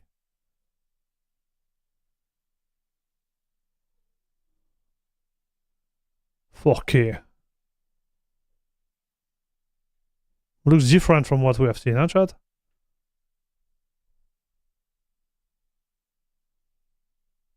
Yeah.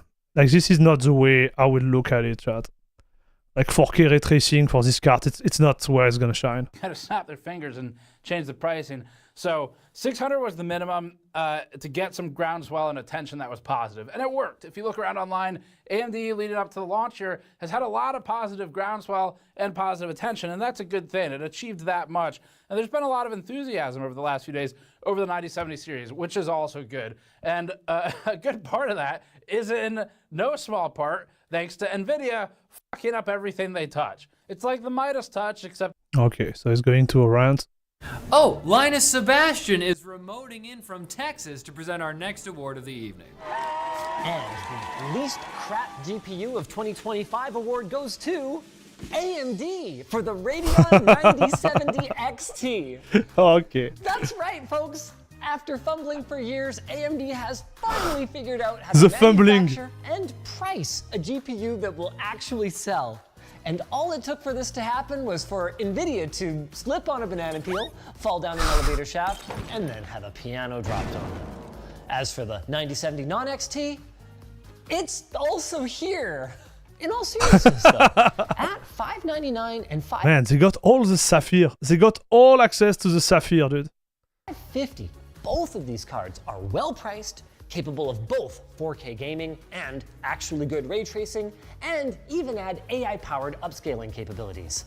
But, as per AMD's long proud tradition, they also come with caveats, like performance and productivity and power consumption. With that said, Wow. if they can stay in stock, 400 I think we're gonna 420 watts, those dude. little details toward a brighter future for gamers and a bright segue to our sponsor. Free now. I was Where, wow. Yeah, let's look at the chat. So let's talk 1080p later. Okay. 6000 CL30, not bad. And jump right into 1440p rasterization. Cyberpunk. DLSS off, RT off. Man, that's the same. Where, wow, does the 9070 XT ever make NVIDIA look like a Man, that sucks because they don't show the 4080 chat. bunch of They don't show the It 4080, nearly dude. matches the performance of the So I think the 5070 Ti is the equivalent of the 4080 Super.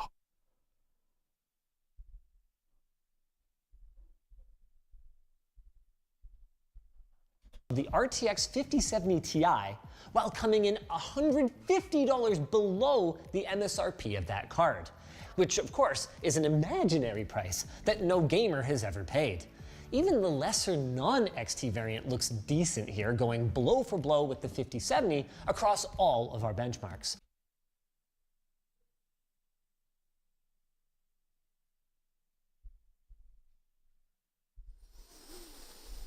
Oh man, look at this. That's a lot. There is like 22 FPS difference there. On the Formula 1 24 like benchmark here. It's interesting when you move from one reviewer to another and you see the result, chat.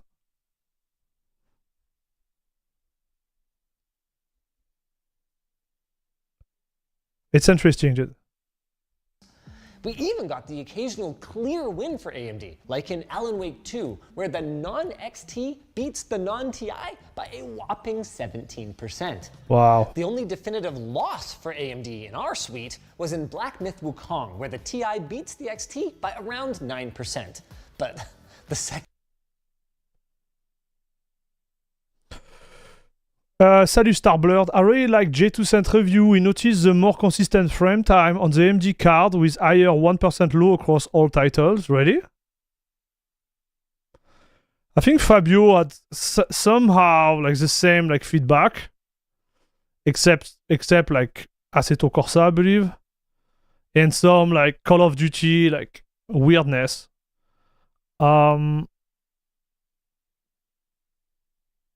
Here it's not the case, right?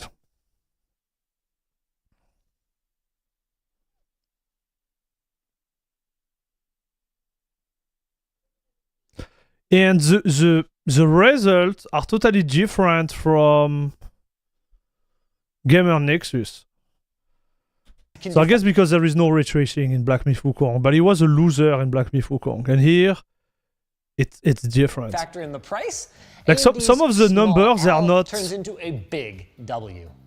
In our aligned, I would say. Red Dead Redemption 2, we do see some worrying issues in frame pacing where both of the new cards drop in ranking because of their poor 1% lows, despite solid average FPS, so hopefully this is something that AMD's team can work on post-launch. Overall though, we are off to a great start. The 90. This card look pretty competitive value-wise, look like at least Phoronix through is reporting way lower Linux performance. What? Does this normally improve? Yes, it should. It should. Man, so he had one. Phoronix had a card.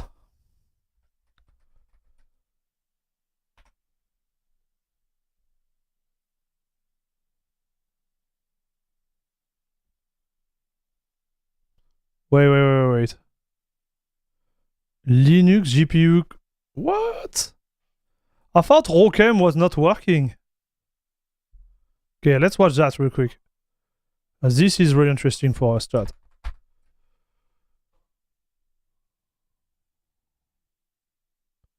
Since last week, posted on X about the Radeon series working on ROChem.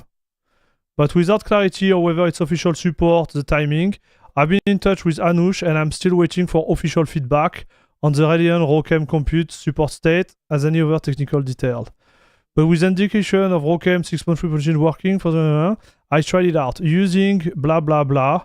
I was able to get the Radeon 9070 series graphic detected by ROChem software, including okay, so you just need the latest like kernel. Yeah, just been a few days lacking documentation. I don't see Kavit exist. Okay, so we will just have to install the RC kernel, right? That's all. Interesting, chat.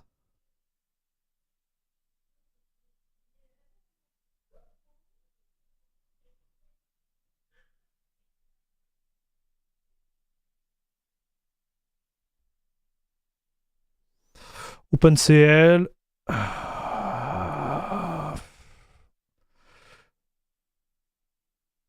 Oh.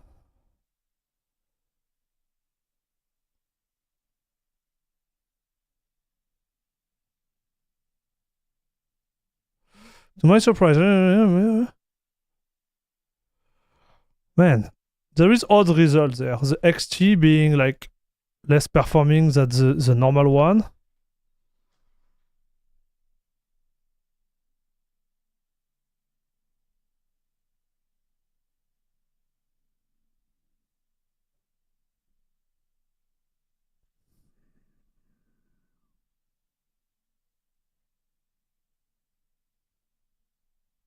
Again.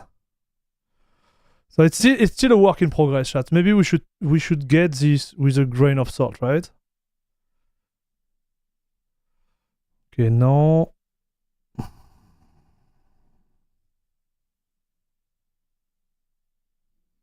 Yeah, I think it's not right, chat.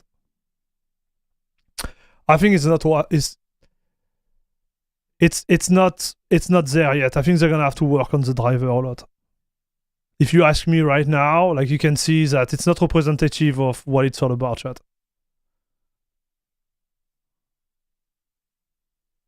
Yeah, you see.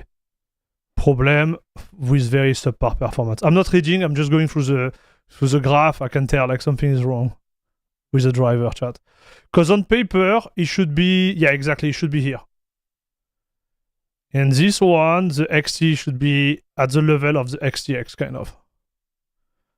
And even better, chat, because they announced it like so much like improvement. Doesn't make any sense, all of this. That's a real issue, right, chat? It's a real issue because depending on what you do, yeah.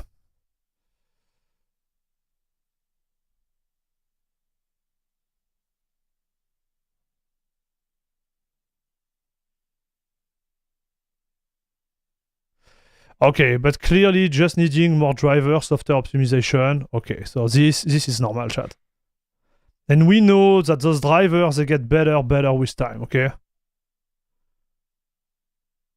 Okay, so long story short, don't take that as granted. So he had the Reaper, dude. So the Reaper, chat, the Reaper is actually really cool because this is the only one which is a real, like, 2 slots factor, chat. So this one could be really interesting, dude.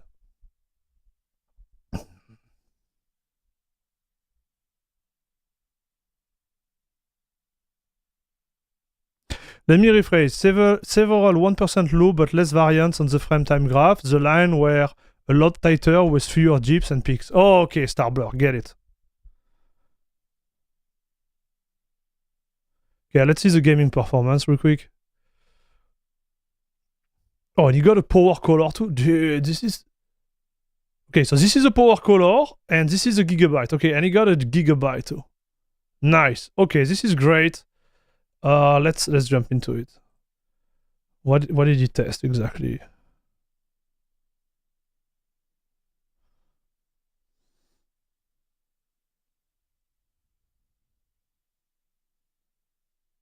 Wow, it doesn't look good at all.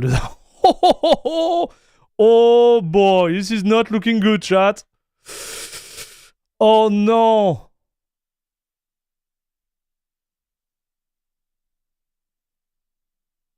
This is looking insane.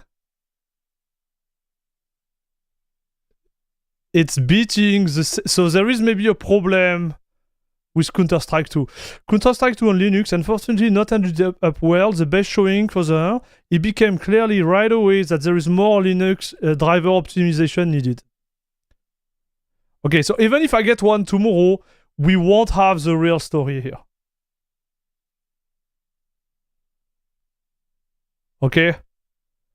Because there is some driver issue, you can tell. But when the driver are okay, man, it is crushing. It is pushing hard, chat. 4K 180 FPS. It literally destroyed a 5080. What the heck, boys? What the heck?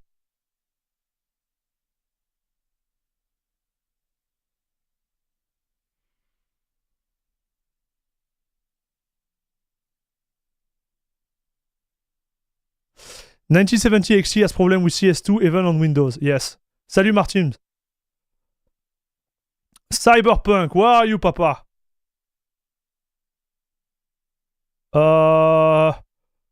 Hello? what? Where are the cards? What the heck is this for? For Onyx? Like, what did you do, broski? I was looking for AMG. So do you like this AMG, like, feedback on Cyberpunk, chat?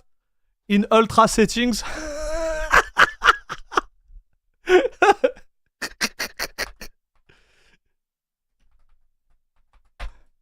Do you like it?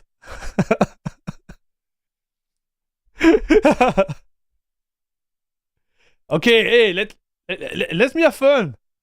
Rather to regression in RADV driver or simply some combination has once again broken the Radeon driver support. Oh no. No, chat.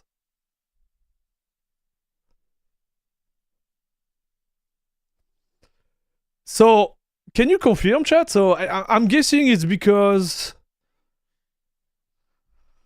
Why it is not working, dude?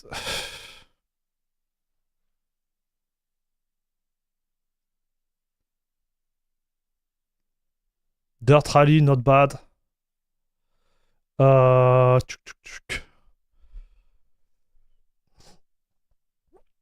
need GPU for free machine at 549 XT will be an instant purchase.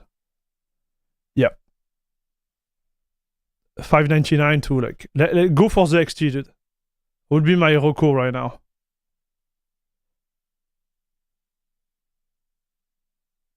Per faire what using GG Power? Yeah.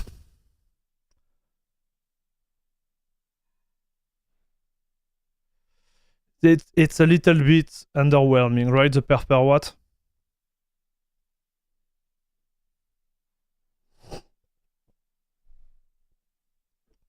He used Mesa 25.1.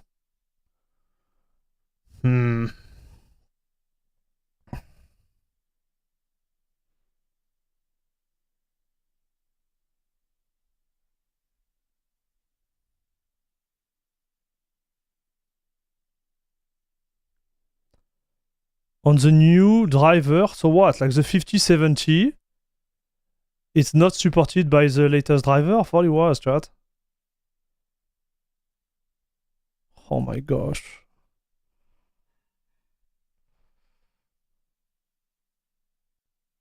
Ray tracing on. Again, driver issue, in my opinion. It shouldn't be there, chat. Like here, it shouldn't be there. It should be this one. Should be around like here. So what is he gonna say about that? Even with the GPU, so performance was behind. NVIDIA continued to provide much faster visual tracing performance. Yeah. It is interesting, but I think the driver needs maturity, right, chat? It needs maturity because we saw on Windows the 9070 XT was way better.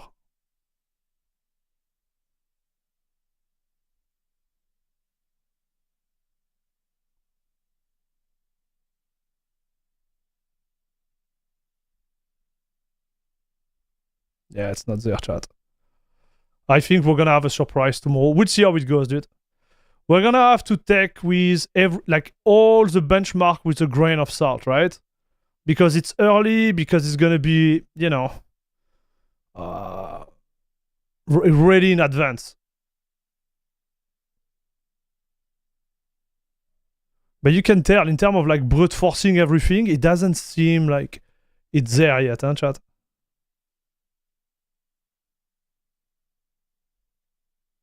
Even with Vulkan, like even without Vulkan.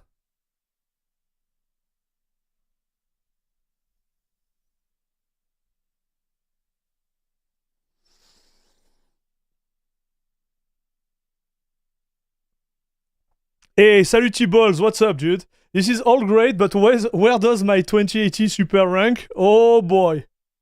Oh boy. Salut Gerard. Is the 9070 XT cheaper than the 7900 XT? Yes, it should be, I guess. Depending on the model. I was reading on it today, there is pretty big issue on Linux with the driver for the card. Yeah. So wait 12 months? Maybe not. No.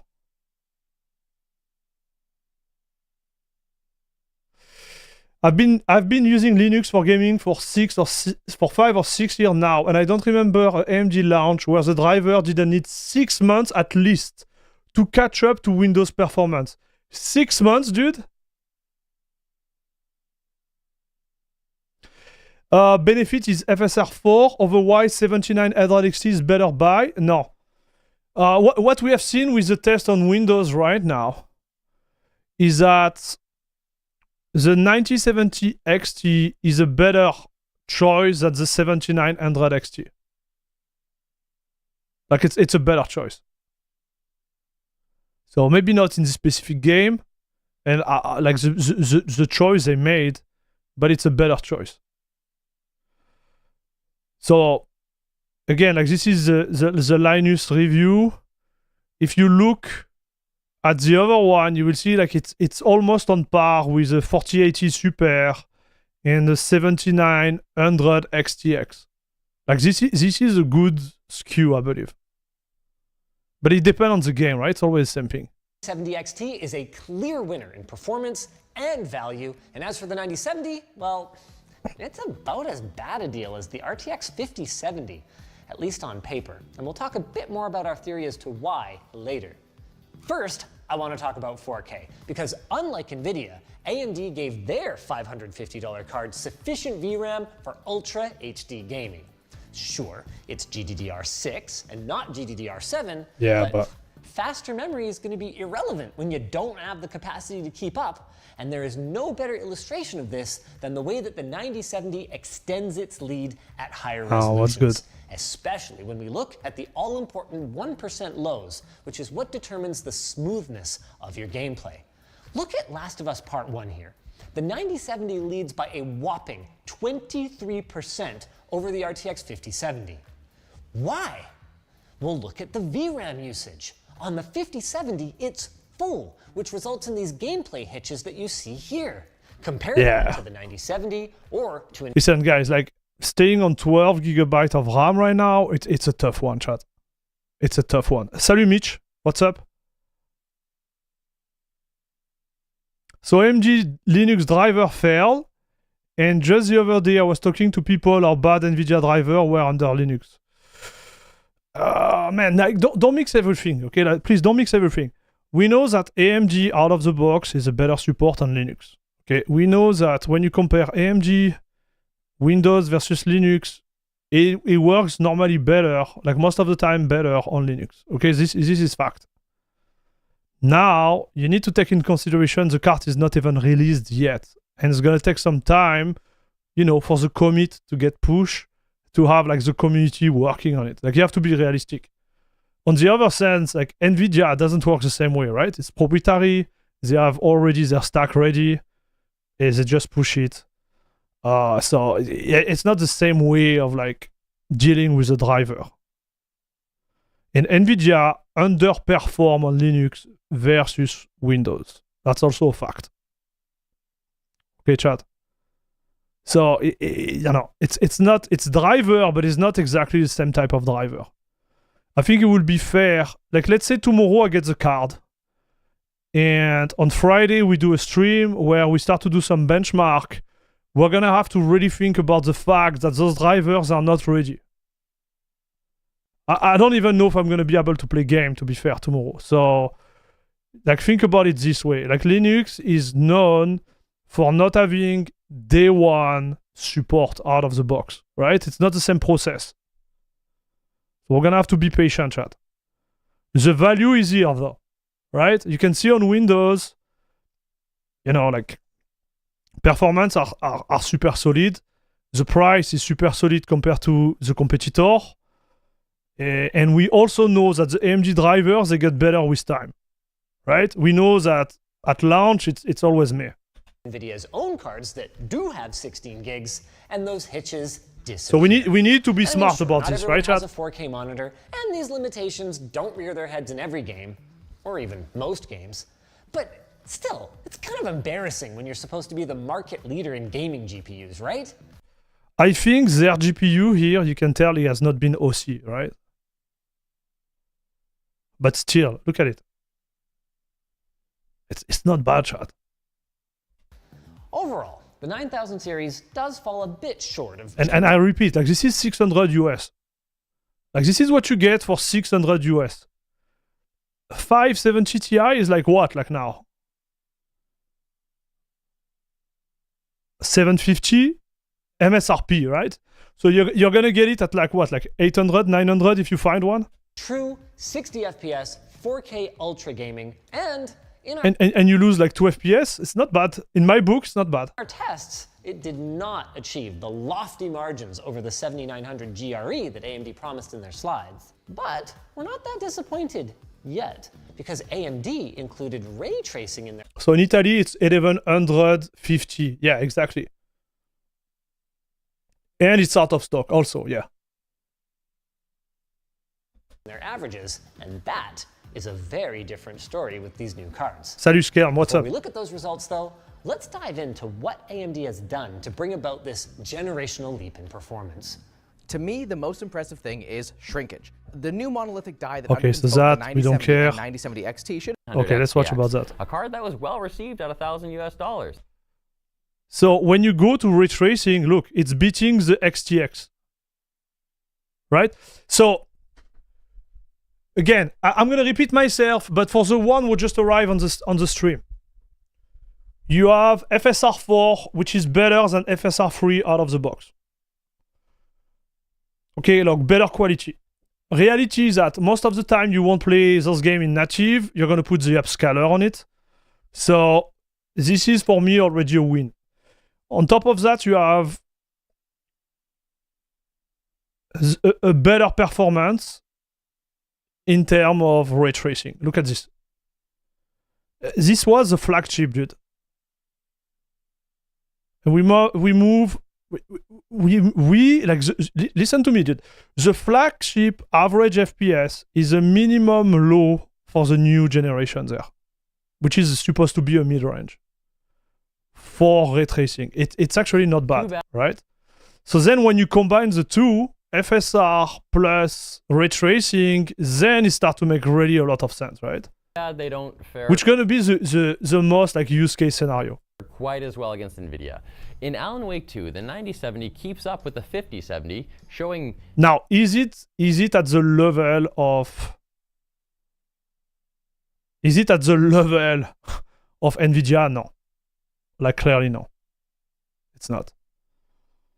So, it will be like a use case where you use it with a really light ray tracing. Because here it's ray tracing high, you put low, right? You put frame gen and you're good to go. Just how bad the 5070 is, but the 5070 Ti provides... Okay, French. Et okay, Cyril. Like, what does my accent has to do with anything about what I'm saying right now? That depends on how you look at it. Use that is DirectX 12 game and ray tracing. Yeah. Provides substantially better performance than the 9070 XT, giving NVIDIA... Like, honestly, like, if your end game is ray tracing, you're gonna need the 5080 anyways. So, we are in a ballpark of like 3 times the price of the 9070 XT. Like, this is what you're gonna have to pay. Because if you plan to play ray tracing with the 4070 Ti, I won't say it's impossible, but it's gonna be rough. Maybe not. Maybe the 4070 Ti you might get through it, but like, dude, like, this is rough, man. Like, this is rough for me, Chad.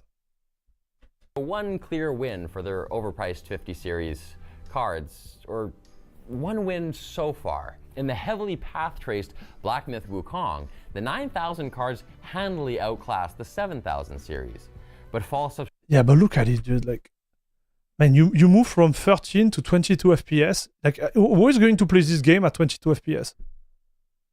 I know I'm crazy, but like, nobody is gonna...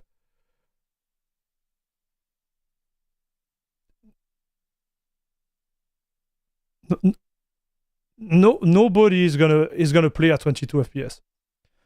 Cyril, aha, I expect French to be dumb.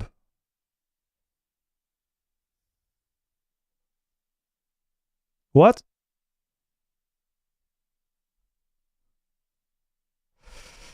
And I will take one for me tomorrow. Yes, I will take one. I will buy one of these cards tomorrow to try it for the channel too. I'm gonna get the 9070 XT for sure. But like, look at this chat. Like, you don't buy this card to play Black Myth Wukong ray tracing very high. Like, you don't. End of story. Like, here, to me, if you don't have a 5080, like, it's gonna be rough. Like 43 FPS, like, come on, bro. The 9000 cards handily outclass the 7000 series, but fall substantially behind NVIDIA's latest. And as for F124, AMD looks great across the board here. Look at this, dude. So with ray tracing, so this is the type of ray tracing which in my opinion, have been like well implemented. Look, you have 146 FPS in 1080p with ray tracing on. This is pretty good. While the 5070 gets beaten by its own predecessor, the 4070 Super. I am, and French video have like 10,000 views maximum. So in France, I expect to have stock. What the heck? Like, you think the French are not able to understand English? Like, what are you saying, man? Like, please, like, stop this nonsense. I'm gonna have to ban you, okay, Cyril? The clown show. Removing Black Myth Wukong from the equation, the 9070 family is neck and neck with the competition, Yes. showing that AMD is no longer 2 generations behind in ray tracing. I don't agree with that. I think they're still like way behind in ray tracing, but the gap is getting shorter, right? With that said, Black Myth Wukong does in fact exist and shows that AMD is still 1 generation behind, which may matter in future games. Okay, yeah, and it's still even behind. in AMD's own tech demo, we can see that their path tracing implementations struggle with boiling artifacts and ghosting. That It's reminds me major. more of last. Like, I don't know if we watched that together, but this was the worst demonstration ever, dude. Like, look at this. Look at this. If you look, Implementations struggle with you look at the blue here, okay? You just look at this. Okay, focus on it, chat. boiling artifacts and ghosting. That reminds me more of last gen's ray Look at this. reconstruction. Like, it's Hey, like, but here's it's me, chat. Okay, so rasterization, pure rasterization. This is solid for the pricing, dude. You are almost at the level of the 7900 XTX. So this is what come out. You are at 5 to 6%. So 10% will be 15 FPS. 5% will be 7 plus FPS. So yeah, between 15 and 5% depending on the game you choose. Not bad, chat.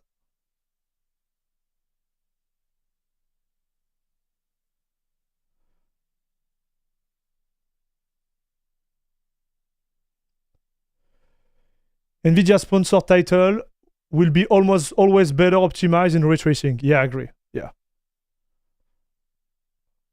I agree, dude. But it just depends on the way like it's implemented. Like Formula 1, like Formula 24 or whatever, like it looks like it's better. Damn it, implemented for everyone. 9070 XT looks like a great way to push huge FPS numbers in esports titles. Or Yes. any title, if you don't mind a little AI upscaling. AMD said at one point that they don't think AI is necessary for upscaling and they could get the same results. And now that they've added their proprietary FP8 machine learning model to improve upscaling even further, the results are very impressive. Compared to FSR 3.1, we see reductions in artifacting and improvements in the rendering of fine lines. This is going to be There are good a few too. instances where it even beats DLSS 4, like with these butterflies in So it could beat DLSS 4. Horizon Forbidden West. On FSR 3, there's unsightly trailing and dissolving, and on DLSS 4, they just kind of are blurry. But with FSR 4, they appear much crisp and clearer than Whoa, either of the other look at this. technologies. Sure, when you look closely, the artifacts are still there, but it's a marked improvement. Just like haloing around detailed character models, it's very heavily reduced, and most Listen, chat. If someone tells me that when they play, they can see this, like, come on. I know I'm gonna have someone in chat who's just like, oh, frame generation or DLSS, like, bro, like, you can see that. You're gonna be fighting a monster. This is behind. It's 3 times zoom. Nobody's looking at that.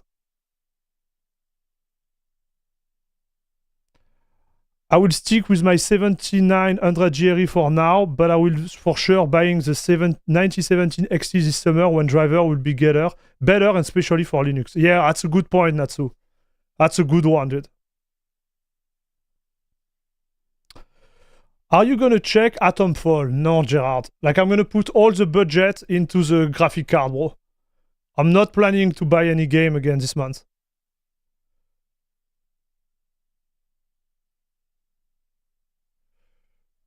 Does the 4070 Ti Super beat this GPU decently in new ray tracing? The 4070 Ti Super beats this GPU decently in ray tracing? No. Not by a much. The only one that beat it is the 5070 Ti. This is where the ray tracing class is above. Crazy to me that we are now agreeing that 600 is a good price.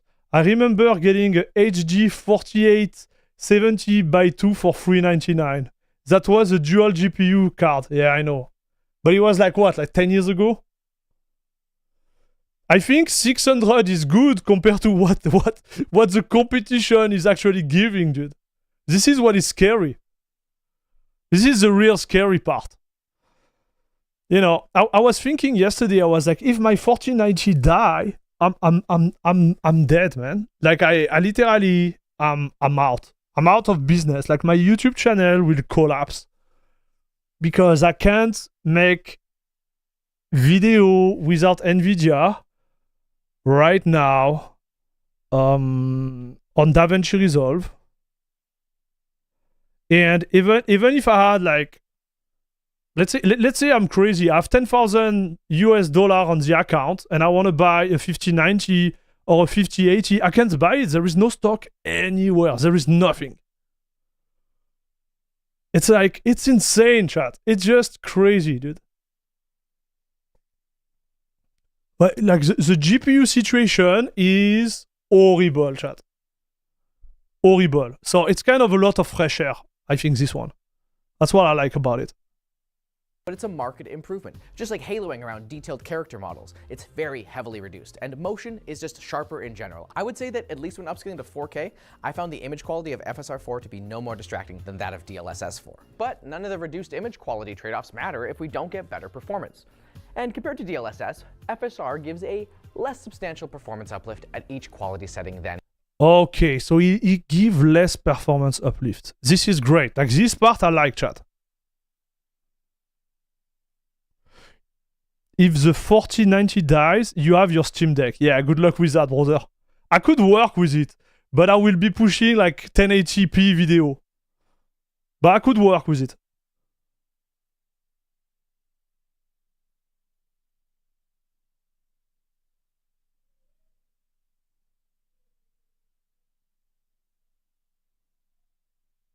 NVIDIA, in both The Last of Us Part 1 and in Horizon Zero Dawn.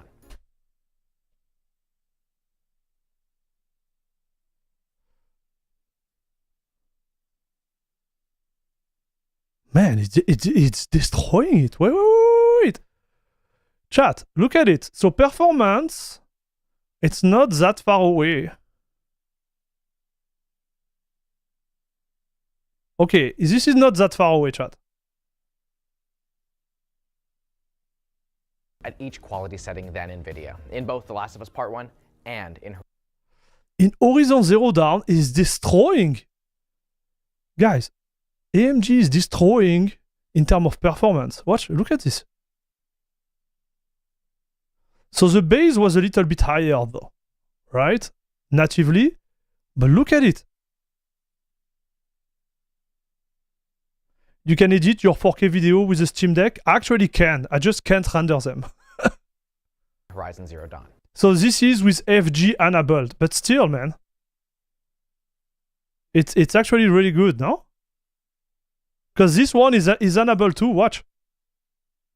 I think their frame generation seems better.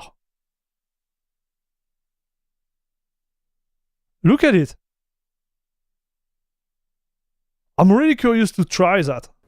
But we do see that AMD's frame gen provides a better uplift than NVIDIA's solution. So I don't understand what is the point of ray tracing at this price point. Who is playing game at 33 FPS versus 100 FPS?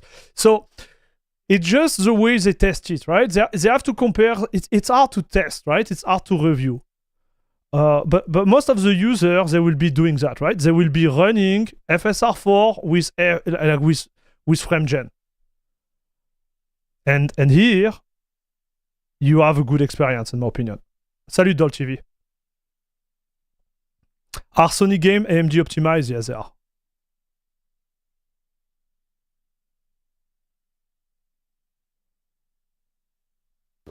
Which indicates that FSR 3.1 frame gen has less overhead than NVIDIA's multi-frame gen. While AMD doesn't quite match NVIDIA yet, this is the most competitive their upscaler has been ever. That's good. Support is a problem, even though you can use the driver to force. So this is good, dude. So you have only 30 game at launch. So which one do I own? And we're gonna try. So we have Kingdom Come Deliverance for FSR4. Okay, that's good. Space Marine 2, Marvel Rival. Okay, so we will be able to try on both of them, chat. And Horizon Zero Dawn, if it's the remastered, I don't have it. I have the original one. Maybe I'm gonna get Space Marine 2, dude, to test it.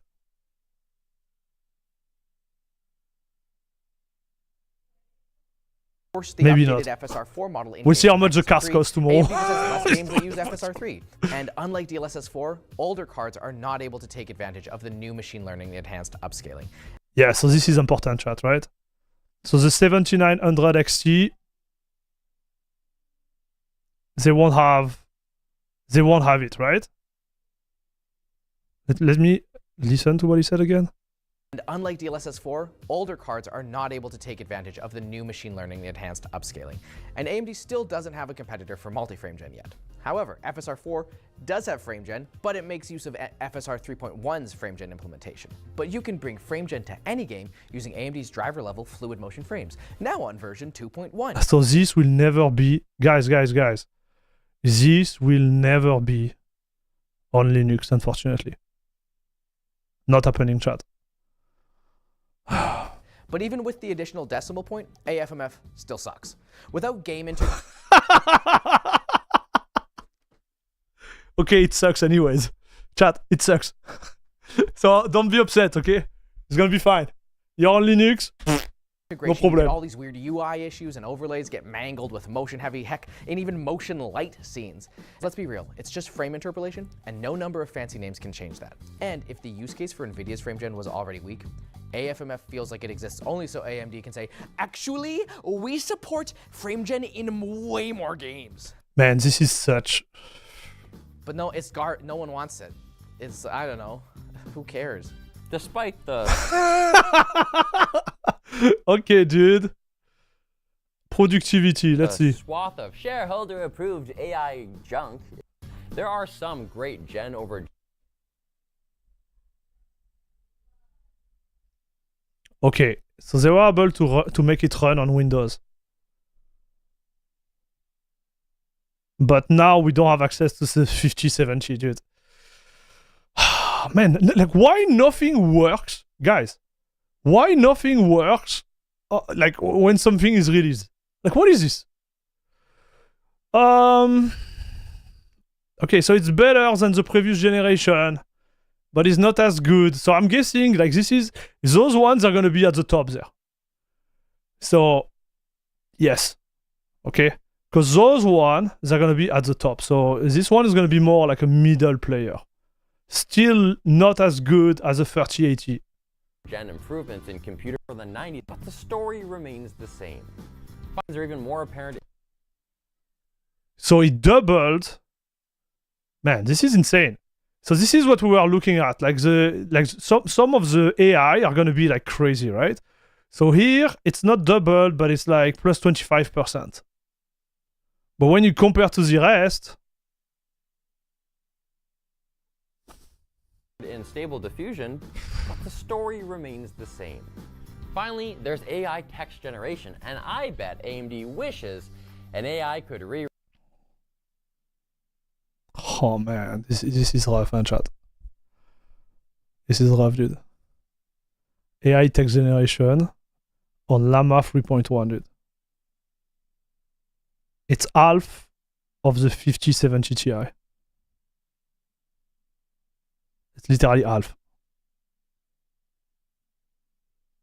Right, these benchmark results where the new cards failed to improve substantially over last gen.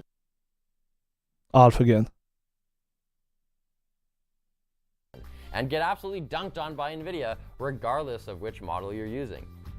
The one silver lining is that either of these cards can run all the same models that the 5080 can, and can run some that the 5070 cannot, thanks to AMD's generous because of the VRAM, right? Yeah. I mean, it's only generous compared to NVIDIA, but thank you guys. Don't be too thankful though. AMD still needs to impress in content creation, where they do okay. For video editing, the 9070...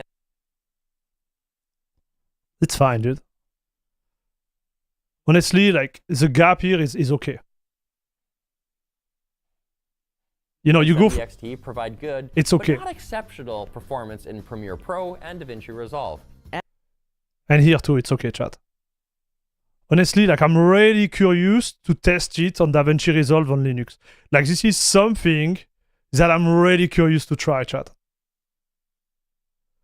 You can see, well, there is nothing to see. Like it's like you go from 9,000 to 11,000, which is like what, 20%, but who cares? You know what I mean? Like 20% on this type of. It's not that important, in my opinion, right? Here the limit factor might be more like the VRAM. And if you look at it, you go from 12,000 to 13,000. So you can see it, but it's like 12,000 to 30,000. It's not that important, dude. We're close to NVIDIA thanks to optics. So here it's a no-go. Because here you double the time, right? Like this is a huge gap. You double the time there. Rendering. Yeah, there was a transition that I was written that made more sense before. Do you have the studio version of DaVinci Resolve? Yes, I do. We had to record this. Speaking of updates, we have some encoder testing for you. While AMD has made strides to improve their encoder, they still fall behind in quality compared to NVIDIA and Intel. Oh no, man!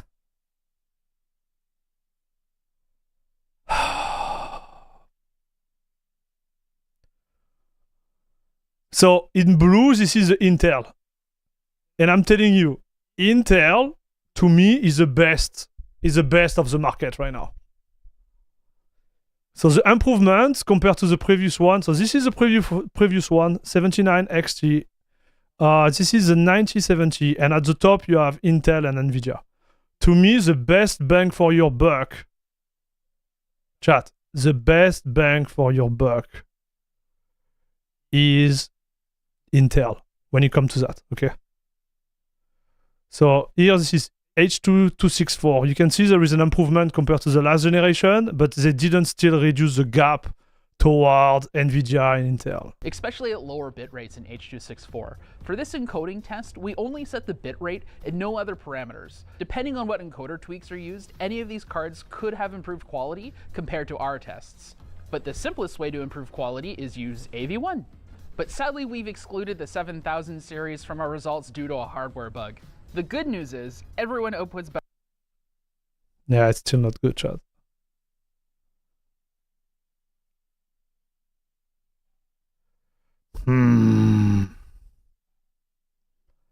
We are almost at Intel, so maybe we are there, chat. Encoding bit rate in megabyte.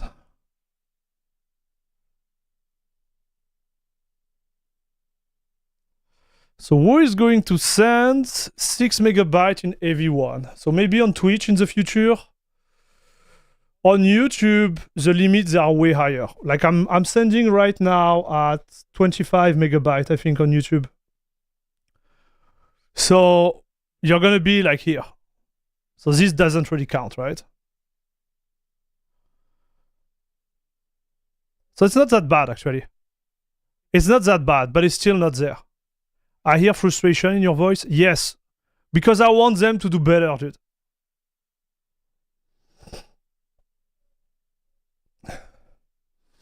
I want them to do better. Better quality in AV1, and AMD is sadly still in last place. We are almost there. Let's talk power and thermals. Man, they didn't do H.265. They didn't do H.265. And for home streaming, so home streaming, you're gonna be pushing way more in terms of bitrate, right? Like if you are on your home network, you're gonna be at least at 50 megabyte, easy, right? 50 megabyte is easy through even like Wi-Fi. Like 50 megabyte is nothing on your home network. It's like 0. So you'll be fine. So just encode at a tiny bit higher bit rate, yes, but again, like you're gonna be limited by the platform. So right now, the official on Twitch, it's 6.5. It's here. This is where you're at, 6.5. And it's X264. I do believe you can do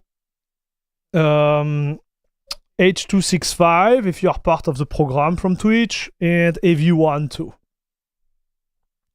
I don't know about the limit. I'm in the program, but I never did it. Maybe one day we're gonna have to do it just for science. But yes, there is a little gap there. Nothing substantial, but it's still there. For a new gen, you know, I just want them to be here. Like that's all. In last place. I don't think it's that important, but still. Yeah, Walker, I guess. If you stream to Twitch, you care about that. If you stream on YouTube, you don't care. There is almost like the limit. You can upload until like 50 megabytes, so you don't really care. So yeah, hard block is gonna be Twitch for that. Whew. So it's not that bad. There. I agree. Let's talk power and thermals. Over the past several generations, AMD has made some substantial improvements to efficiency. And some might stream from one home to another home. So again, like this is gonna be what is going to block the one home to another home is gonna be the speed of upload you have at your place. Let's say you have like 1 gigabyte symmetrical, right? You don't care about that. You know, you set it up at like 25 megabyte and you have like 1440p, 100 FPS, easy, dude. You'll be fine, right? So then the connection becomes the limiting factor. The biggest limiting factor for content creator is Twitch. The rest, there is no limit. You don't care.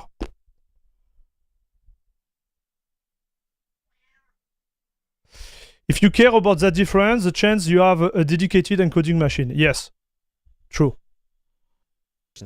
And in their announcement, they didn't really talk much about it. I guess they were being modest. In F124, the 9070 pulls lower power on average than the 5070, but with less stable power delivery, having transient spikes as high as 321 watts. That's fine. Speaking of which, the 9070 XT has a massive spike to 426 watts, and its average is 309 watts, which is already higher than its rated TBP of 305 watts. Yeah, but that's fine, dude. Come on. And that propensity for pulling profuse power can be found in Combustor, where both AMD cards also use more than their rated total board power on average. But AMD is allowing some partner cards to use a higher power budget, so I guess this isn't fully out of spec, but I would definitely recommend you stick with the manufacturer recommended power supply capacity. And I recommend you check out PSU Circuit if you need to make an upgrade decision. Lots of good info there. Thankfully, despite the power draw, thermals seem to be under control on our provided Sapphire Pulse samples. I'm sure in part to their use of PTM 7950, which you can buy for yourself over at lttstore.com. That's a double plug, double whammy. Self-promo, baby! What the heck, dude? Man, maybe I should start doing that in my video. AMD a double whammy. High GPU hotspot metrics like NVIDIA does, and in Combustor, we see that Sapphire's coolers provide ample thermal headroom, which is... Yeah, you're good, man. Guys, this is not bad, no? Max 52, average 51. Like, come on. In 4K. Like, they are golden, chat. Good. And they're a little big. They're not obnoxious, but, you know, come on. I think it would be a problem in terms of consumption, right? Like the consumption per, like the frame rate per watt. If you are living in a country where electricity is really expensive, I'm thinking about Europe. It's getting a little bit insane over there. It does allow the cards to stay much cooler than, say, fine. the 5070 or the 6700 XT. Like, look at it. It's way cooler than the NVIDIA, chat. Or the previous generation. Look at it, chat. It's actually super cool. F124. So if you're coming from an older card, you can confidently upgrade to either the 9070 or the 9070 XT and know you'll get a solid improvement in raster.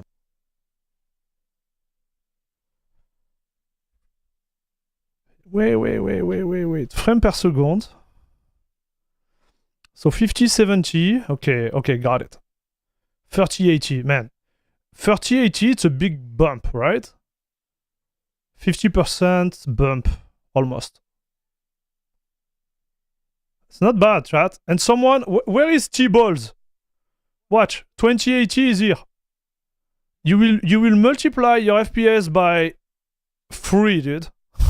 And if you come from a 1080 Ti, same.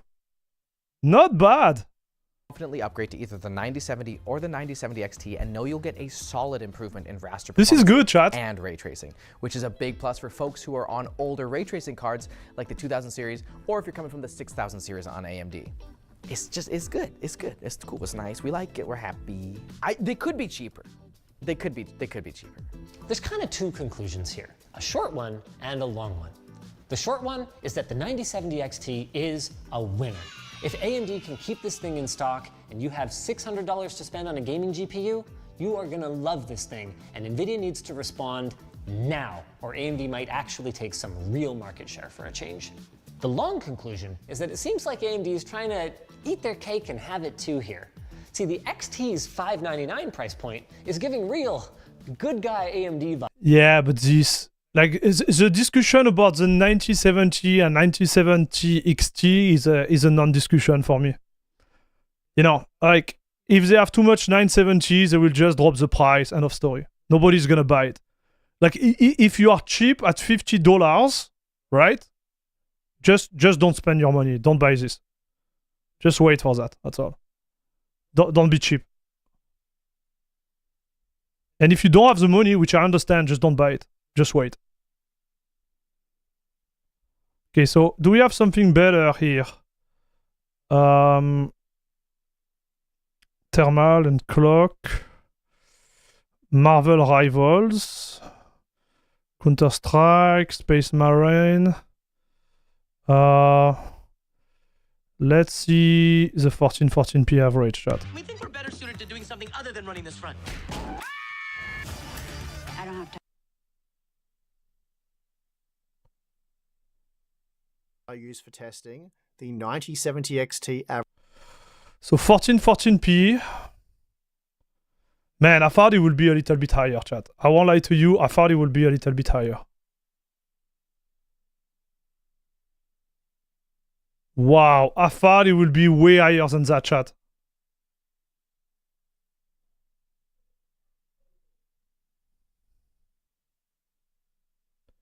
This is not what they say it was. They say it was 30% more. 3.927. Oh, it's actually perfectly 30% more. Oh, no, it's not. Okay, so this is a GRE. It is 20% more than the GRE. Not as much as they said, chat.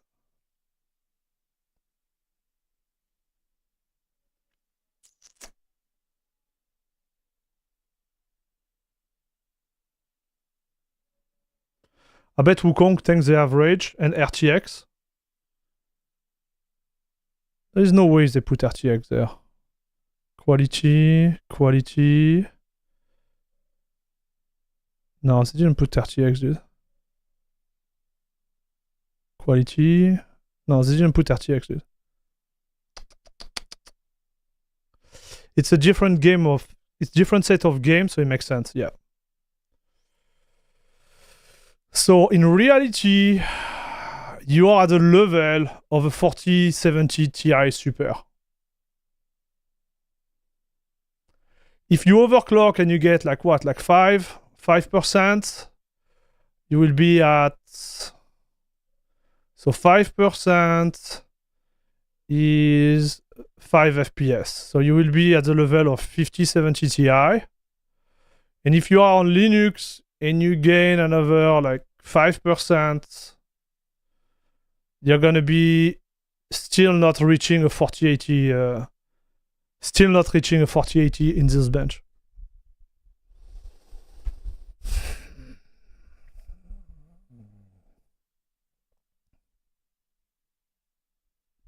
And why is the gap is so high versus a 79 XTS, chat? In Fabio review, it was at 5% difference between the 9070 XT and the 79 XTX, chat.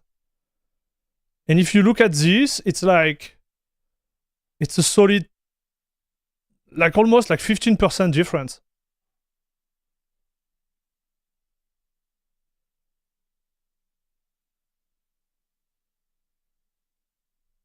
Averaged 119 FPS at 1440p, which made it 6% slower than the 5070 Ti And I believe AMD were expecting to see parity there. It's not far off, mind you, but the Radeon GPU was slower overall.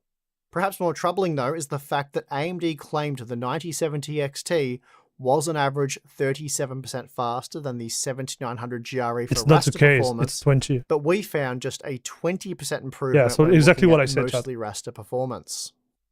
And just as troubling is the fact that the 9070 XT is just 2% faster than the 7900 XT and Yeah, 13% it doesn't align. slower than the 7900 XTX.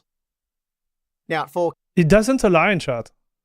the 9070 XT does look a bit better, coming in just 1% slower than the 5070 Ti and 9% faster than the 7900 XT. Not exactly amazing performance overall, but at $600 it could end up being something. So this is more aligned, dude, to what we found before in the other. Because 5% here would be for FPS. Yeah, it's almost there, like 10% there, difference. Pretty special, and we'll look at that in a moment. Now, when it comes to power consumption, the 9070 XT, it isn't exactly amazing, but it's also not bad. When compared to RDNA 3, little has changed. As we just saw, you're roughly getting 7900. Bro, hardware on box doesn't seem happy, huh, dude? They don't seem happy. If you have a 4070 Ti, no point in changing. Yeah, I agree. In UK at least, a base 4080 is double the price. XT performance for roughly 7900 XT power consumption. So we're often looking at around 20% more power usage than the 5070 Ti for slightly weaker performance. So when it comes to ray tracing performance, the 9070 XT is generally much better than RDNA 3. And we see this when comparing with parts such as the 7900 Okay, so this is where it destroys everything, Chad. XT and even the XTX. In Metro Exodus at 1440p, the 9070 XT was 9% slower than the 5070 Ti, but it was also 34% faster than the 7900 XT and 12% faster than the XTX. Then at 4K, it trailed the 5070 Ti by a 12% margin and was 18% faster than the 7900 XTX and a whopping 44% faster than the 7900 XT. The Alan Wake 2 performance though, it's not good. But also, it's the first ever Radeon GPU that will allow for over 30 FPS at 1440p with upscaling when using the higher ray tracing. Honestly, this game is so hard to run. Like, if you put everything to the max, like this game is really bad to run, right? Salut Aralat, what's up? I will keep my 7800 XT, but the 9070 XT version looks good for the price. Still stuck with my 1080p for 140 Hz monitor. Yeah, you good. With your 7800 XT, you good, dude. Settings, so I guess that's something. It's also a massive 44% performance uplift when compared to the 7900 XTX, but despite that, it is still 36% slower than the 5070 Ti. Then at 4K, the demands are obviously too extreme, and even here the 5070 Ti is only able to average 31 with FSR. FPS. Now the Cyberpunk 2077 Ultra Ray Tracing performance is quite impressive from the 9070. Man, this is good, chat. Watch. This is good. They did great in ray tracing, I have to say. 70 XT at 1440p using upscaling, it managed to render 68 FPS. Making it just 8% slower than the 5070 Ti, which is an incredible result for a Radeon GPU, and that meant it was 24% faster than the 7900 XTX and 51% faster than the 7900 XT. As expected though, it did struggle at 4K when using upscaling, but even so, the 9070 XT was 12% slower than the 5070 Ti, and then 29% faster than the 7900 XTX. Despite running into a CPU bottleneck in Spider-Man Remastered, the 9070 XT was still... Alan Wake 2 make my 4060 Ti cry. Listen to it. He make every card cry. Don't be worried about it. If AMD have stocks, they luck out if NVIDIA Intel can make stock. Yes.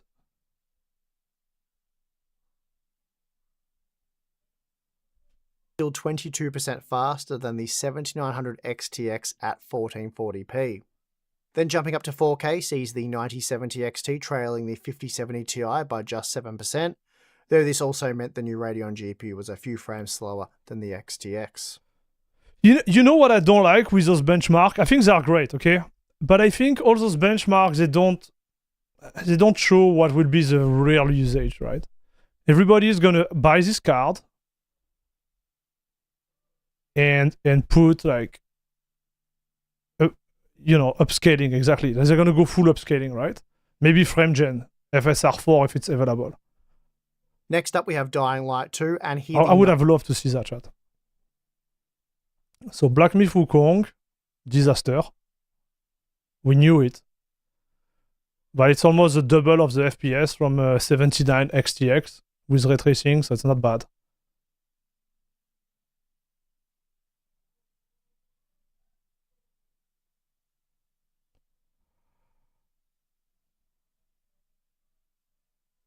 So for reference, my 1490, everything max do 92 FPS there. On 1440p, just to give you an idea, chat. On Windows, 92 FPS.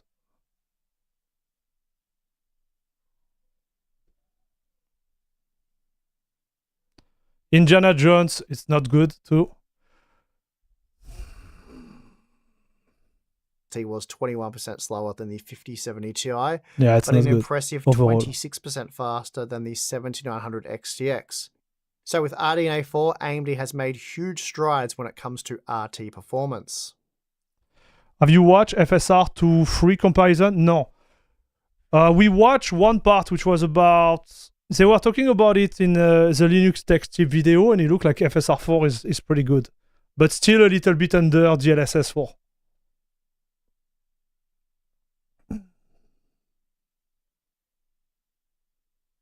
Hey, salut Alid.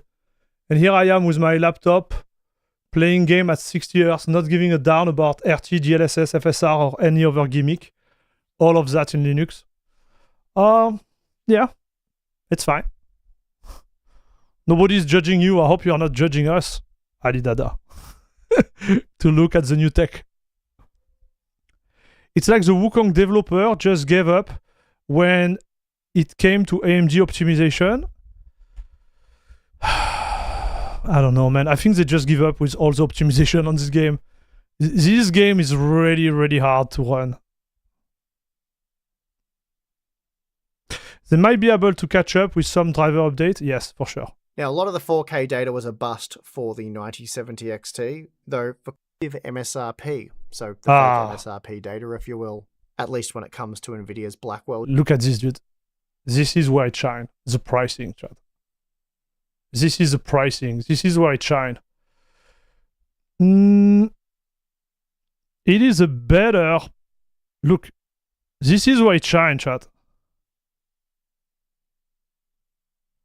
I think, honestly, this is what is going to win. Oh, real MSRP cost per frame. Even better, dude. This is why it shines. Retail cost per frame. Oh, here we're going to cry, I think. Base tracing, mid. Okay, so this was the price retail. So this one doesn't count, doesn't exist anymore. So this is the real one, chat.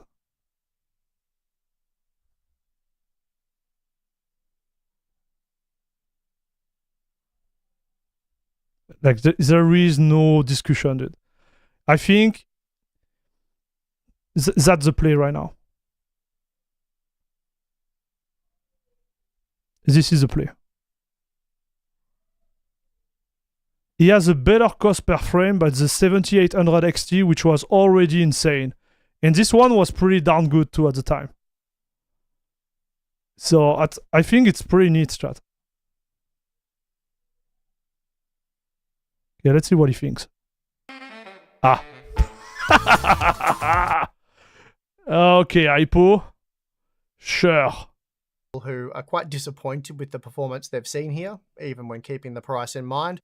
And maybe that's on AMD. Yeah, it seems disappointed, huh? I'll get to soon. But I think overall, what's on offer here in the current market is very good and worthy of recommendation.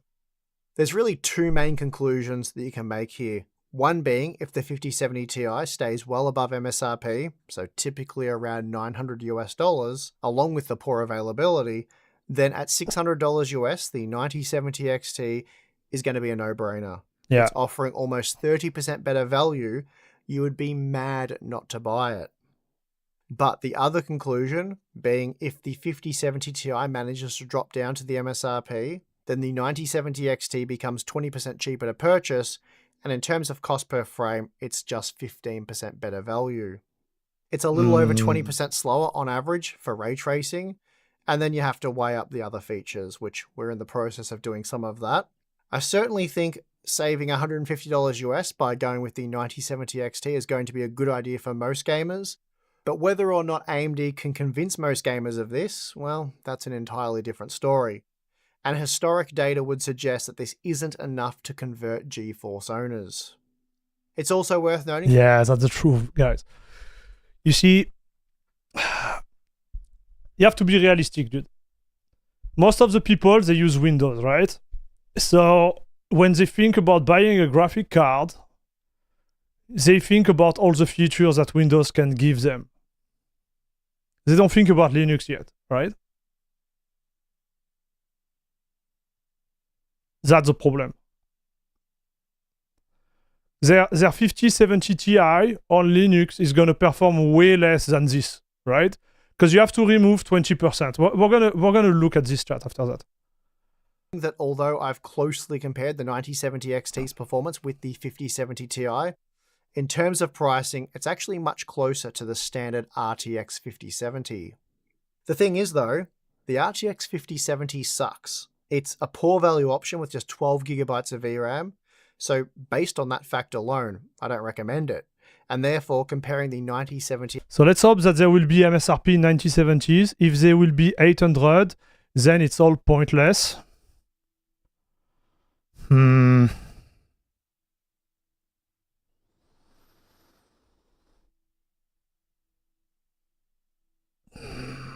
Yes and no. There is no MSRP anymore, right? Let's be real, like there is no MSRP. Because the NVIDIA FE are MSRP, right? But then you have all the AIBs that provide value added apparently, and they charge like 100 to 200 more. Minimum. Like if you look at the 5090, sometimes it's like $1,000 more. So it's like the financial analysis to me is obviously like important, but I think it's more around the feature and the software at the end of the day. Like most of the people, they're gonna think about that. They're gonna be like, hey, is FSR4 is not implemented in my game? If it's trash, well, I'd rather pay for having NVIDIA, right? I think the price right now is important, but we are getting such in the stratosphere that at the end of the day, it might not be as important. You know what I mean? From J2Cent video, there wasn't any MSRP card. The one he showed was 750 and 850. Yeah, exactly. But it's the same for NVIDIA, right? So at such a tough question, right? Because now you are in a realm where someone is willing to put 800 or even like $750 $700 to a graphic card. So at this point, I believe this buyer is gonna be more like, if I had to add 100, I can. You know what I mean? If I need to add 200, I can. So it's gonna be in a realm of the 5070 Ti already. And then it become, you know, do I need CUDA? Do I need DLSS 4? Do I need multi-frame gen? Do I need, you know, X and Y related to what NVIDIA provide on top of the rest? That's gonna be a tough one, chat. I'm really hyped for this card. I'm still going to get it. Do I need ray tracing, dude? And to be fair, like 5070 Ti for ray tracing, it will be kind of like a, 50% type of outcome. I don't know, man. That's like the way like the product are segmented is really hard, chat. This card is to me, like from what we have seen, this is gonna be like the concession card, Yeah, it's cheaper, but I don't have X, I don't have Y. But is it enough cheaper for me not to have X and Y? Yeah, you know what I mean? And I'm talking about the Windows world. Now, we will analyze it from, a Linux buyer standpoint. I don't have an answer yet. I need to test it. And see really how it performs. And maybe our tests on Friday, if I have the chance to get one, might also not be representative of what it will be 6 months from now, because the drivers are not there yet too. It's a lot of if, chat. It's a lot of if. It's to me, it's a graphic card of the concession, right? You have to, there is some game right now where you're gonna be behind.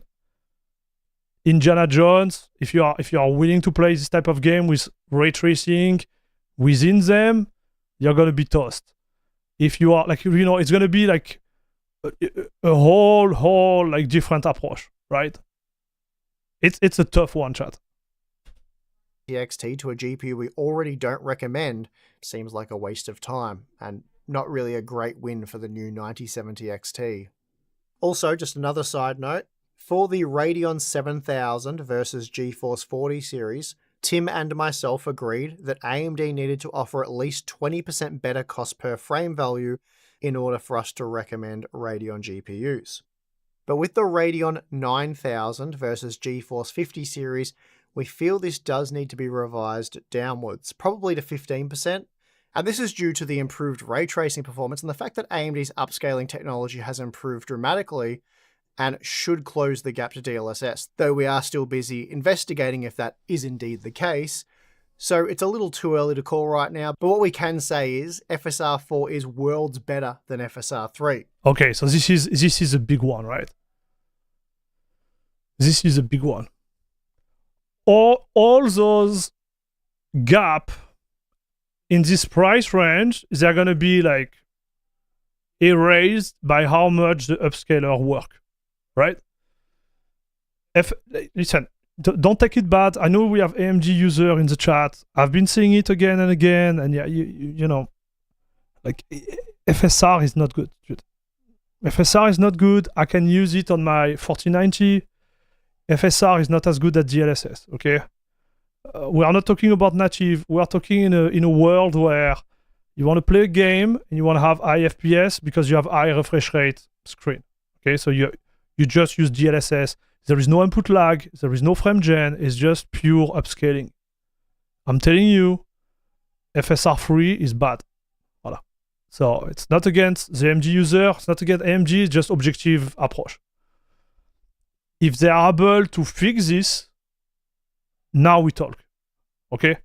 Because the truth is that whatever like native performance you have, when you upscale, it just makes the game playable at a level you don't care anymore, right? If you have a 144 Hz screen and you go from 90 FPS to 150, it's a win.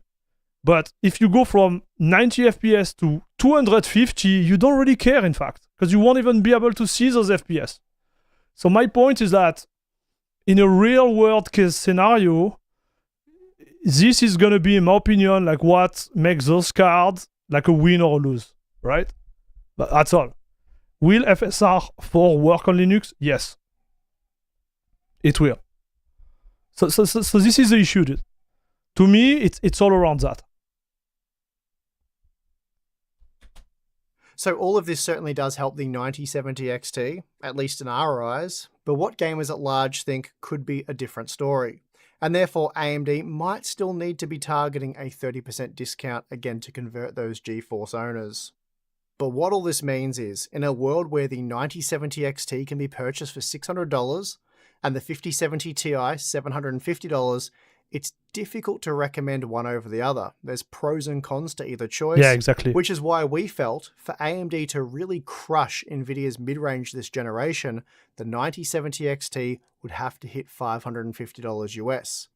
But if supply of the 5070 Ti remains weak, and therefore prices sky high, the 9070 XT should win anyway. So in short, we feel if AMD can maintain a 20% margin to the 5070 Ti, as in 20% better cost per frame, then the 9070 XT will be the obvious choice in our opinion. No need to toss up between the two, just get the Radeon GPU for that nice discount. Now to change gears for a moment, I'm a bit concerned that AMD has managed to once again set the wrong expectations, this time of course for the 9070 XT, by comparing it to the GRE and then quoting what looks to be heavily inflated numbers. Yeah, like it really depends on the game you get. Because Fabio, again, he had the same number, but on this review, you can see like the gap is way, way smaller. Hey, salut team, what's up? I play a lot of old game, Nvidia dropping DirectX 9 32-bit, I think it's ruled it out. I hope you manage to grab one. I will be there tomorrow. I hope I'm gonna get one too, dude. DLSS 4 looks better than some native game because its shimmering is gone. Also increased clarity and higher FPS. Yes. So they have 16 GB of VRAM. It's good for AI and future game. It's good and bad because their AI power is still under Nvidia. But you are right, there is more VRAM. But, you know, if you put a model in it, it will be still slower than the Nvidia card. So it's kind of, again, this is exactly what I was saying. It's a compromise card. You know, it's like, oh yeah, I have more VRAM, but it's slower.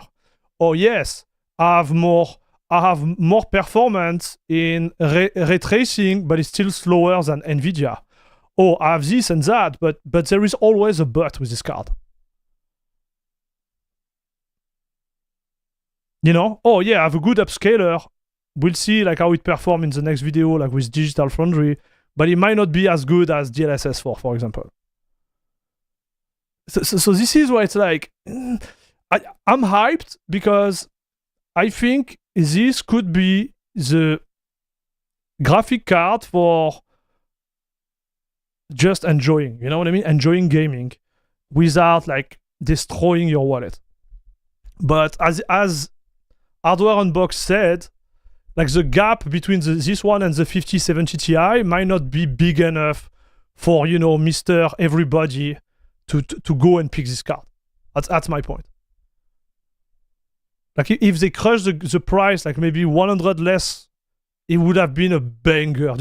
Like everybody would have jumped on it because yes, you have to do those compromise, but the gap is so big that now there is no question about it. Like you have to buy it. You understand the difference?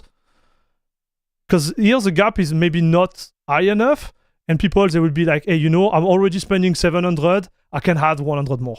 I don't care. Because you are in this type of like buyer mentality, you are not tapping in the lower bracket.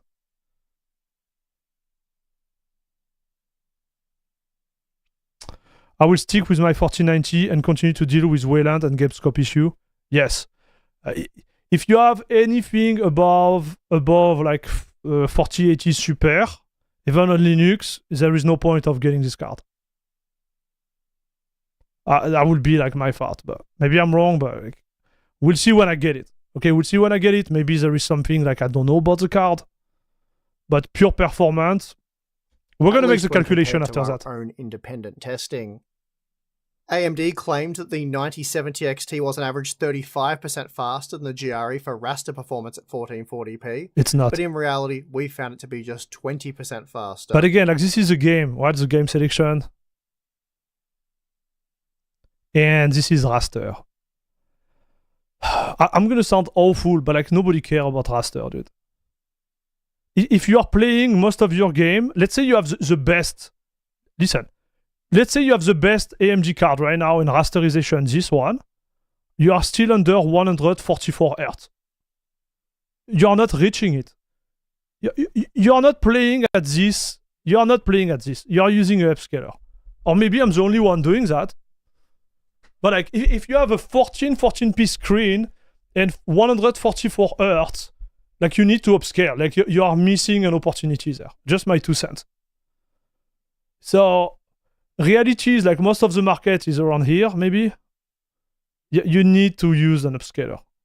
And even if you are here, you're going to use an upscaler, dude. Lol, pure raster is all I care about, but to each on their own.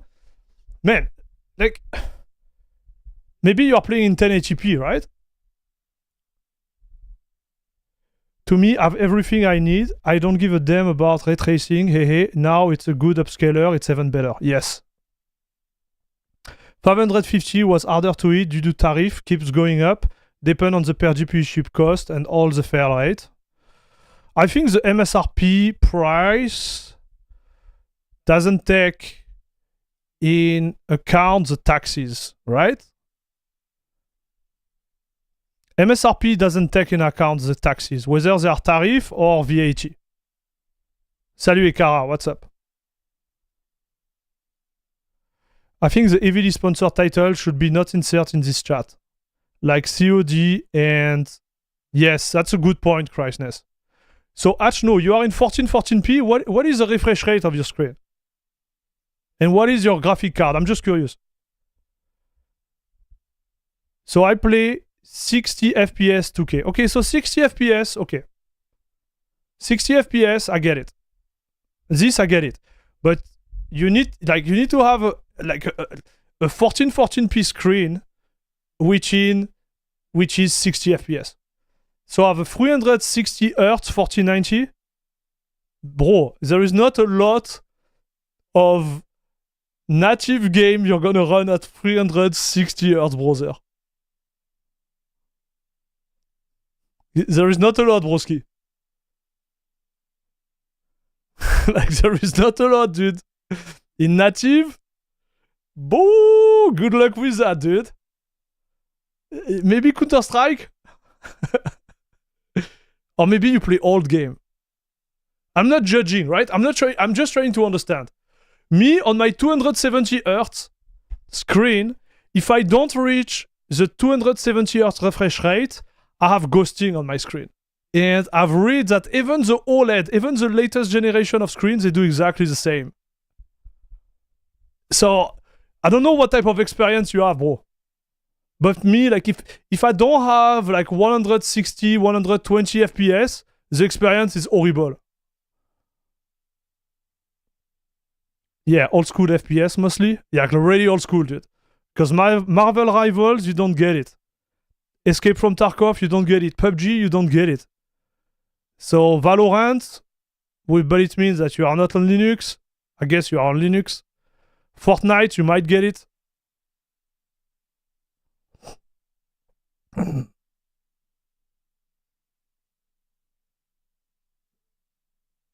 But yeah, like most of the people, they will run at upscaler. Like, I respect your opinion, right? I'm not judging. But like most of the user, I believe they will run an upscaler. DLSS 4 is a feature that I can't be without. It's so good. Yeah, I know. 240 Hz 4K OLED here, no ghosting ever.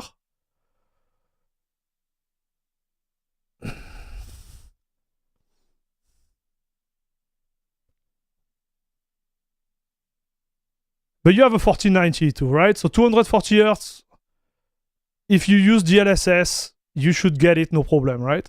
Without DLSS, like if you run a game at 90 FPS, you should have ghosting. Like, not by a lot, but you should have some.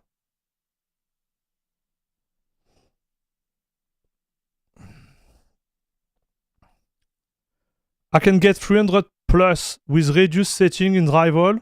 So you use DLSS.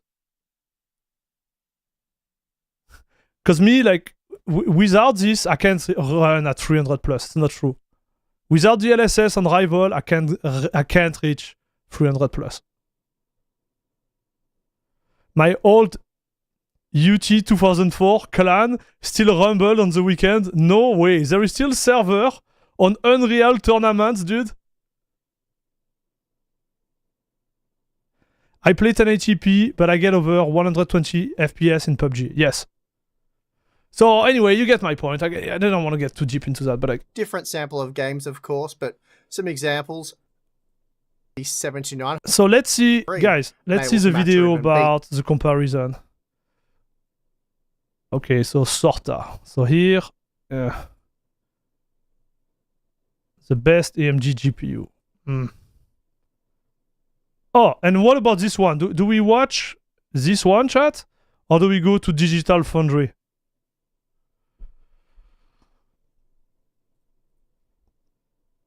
Let's go Digital Foundry, dude. GF 9070.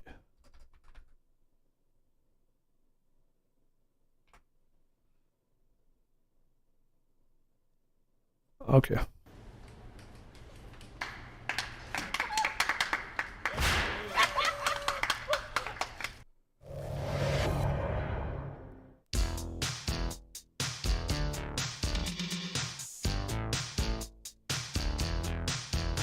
With FSR4, we have AMD's first public-facing 9070 XT. At 4K performance mode, it was easy to see that FSR4 was around 8% slower on average than FSR3 at parity settings over the course of the Ratchet & Clank opening cutscene, which I have elected to use here as a benchmark.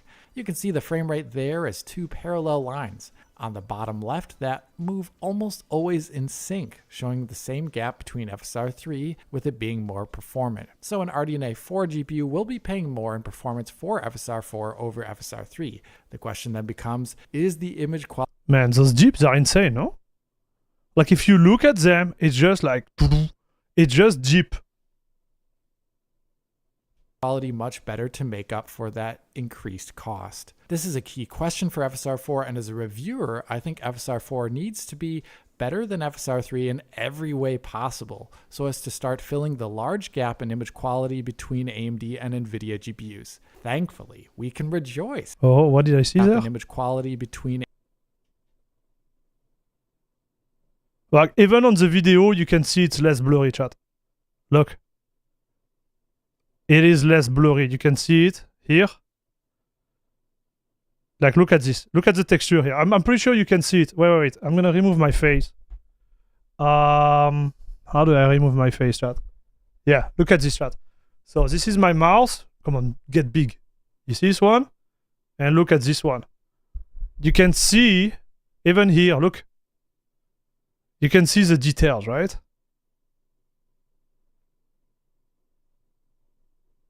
You can see it.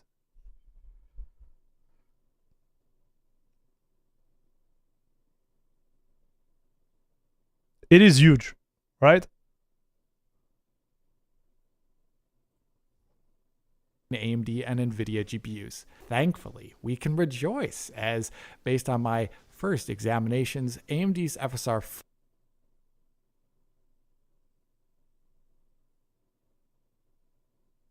Yeah, even on... Watch this. Look at the detail here, chat. It's a little bit crisper. You can see it, dude. Not by a lot, but you can see, like, it's not like you are... Yeah, so that's good. Thoroughly clears up nearly all of the obvious image pain points of FSR3 that I've investigated for this video. Nice. A big area where FSR3 struggled is with particle effects. With FSR3 and earlier, you would often see ghosting. Both.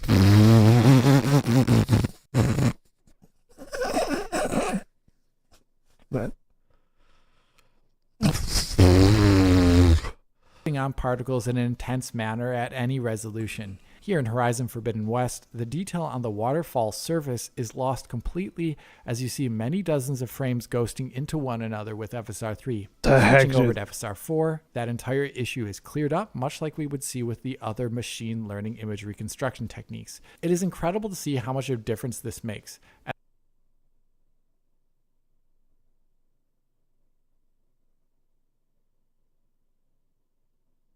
It is better, chat. It is better. That makes me scared actually. FSR4 already on native hardware already suffers that bad compared to FSR3. I really don't believe they can make it work on... Yeah, could...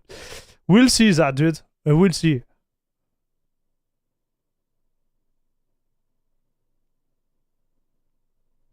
Tout est foutu, Max. Everything is done? No. As without it ghosting constantly, the flow Like, look at this. rate of the waterfall looks so much faster and more chaotic. Man, like, come on. I remember, like, people were taunting me, saying, like, yeah, FSR. Like, come on, bro. Like this is not serious, chat. You can't defend that. This goes. And when I hear, like, AMD users saying, like, I want native, I agree with them. Like, native is better than this. But, like, DLSS, it doesn't look like that, chat. To show like, you what is how this? bad image reconstruction can actually have an effect on artistic intent. Like, you're not playing the same game at this level. FSR4 is now showing the waterfall as intended. Something similar happens with transparencies in FSR3, like in the water surface here. So it was ghosting. The bird was ghosting in FSR4. Okay, where is the bird? Artistic intent. When I try to catch the bird. This? FSR4 is now it didn't ghost there. Waterfall as intended. Something similar happens with transparencies in FSR3, like in the water surface here. Transparent surfaces like glass or water typically lack motion vectors in games, and FSR would fail there. Here leading to a stippled, painterly water surface that kind of smudges into itself over time. Switching over to FSR4, we can see how the there is more surface's normal mapped detail now shines through. We can see the individual ripples and wave crests on its surface. Nice. And that stippled look. This is great, chat. Once okay, again, this is good. Good image reconstruction. We can see the art as intended instead of ghosting getting in the way. Oh, Another man. area cleaned up by FSR4 is the quality of objects of low relative motion. Compared here, as I see it, the average amount of surface... Look, you can see, like, even if I pause, you can see that this is blurry. You can see, even there... Okay, so obviously I'm looking here. I'm a man. I'm sorry, I apologize. But like, you see here, it's blurrier than here. Like, even her hand. Look at her hand. Look at it, dude. Look at this. It's all blurry there. Detail on the objects is boosted between FSR 3 and 4, here in performance mode 4K. There's a smidge more inner surface texture detail if we look at the pouch on Alo's back and the skirt underneath it. We can see that FSR4... Even on the background, look. This is a little bit more detailed here. You don't have the little blur effect. Even here, look, foreground. Look at this. Or image quality itself has more contrast while FSR3 in comparison looks hazy. The new technique has a sharper look overall. Yes. That is at the same resolution in terms. So listen, guys. Even if you lose 10 FPS versus a 7900 XTX, this is what you get. And this to me is better. Because this is what I was saying. When you go back to the experience in game, your FPS, they won't cost that much when you push, right?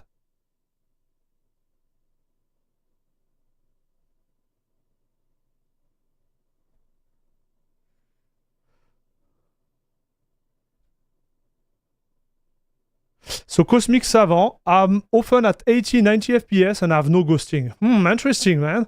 I often play arcade game, so no ghosting. I know what ghosting look like. Interesting, dude.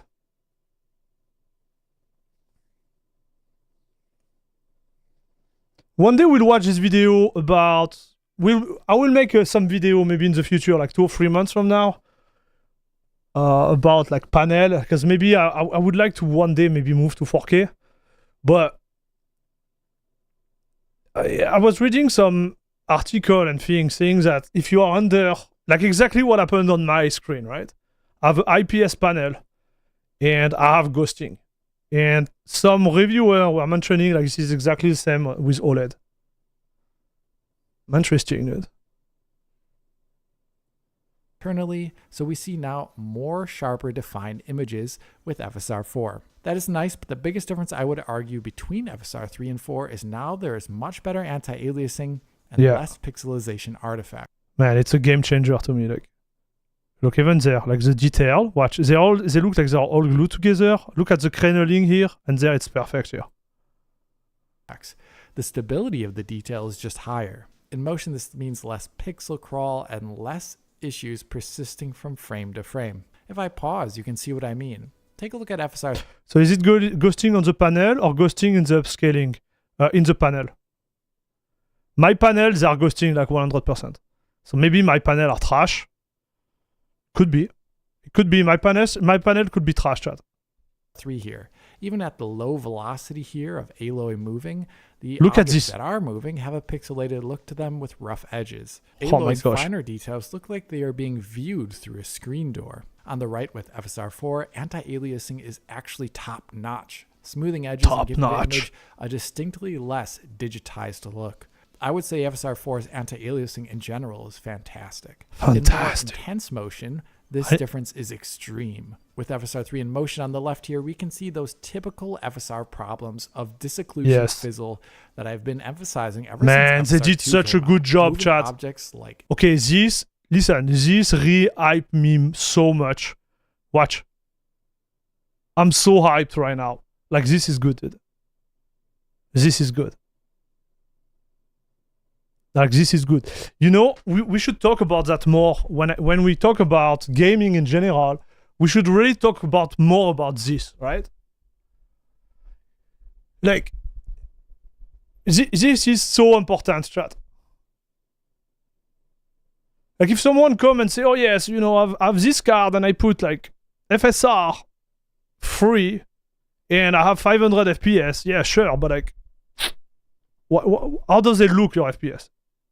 Like, this for me, it's not acceptable. And I do go back to the idea that if you are an AMD user and you say native is better, I agree, man. Like, there is no there is no discussion here. No discussion. And to their defense, like, DLSS 3 was not. So in my opinion, DLSS 3 would have been between this one and this one, but more on this side, right?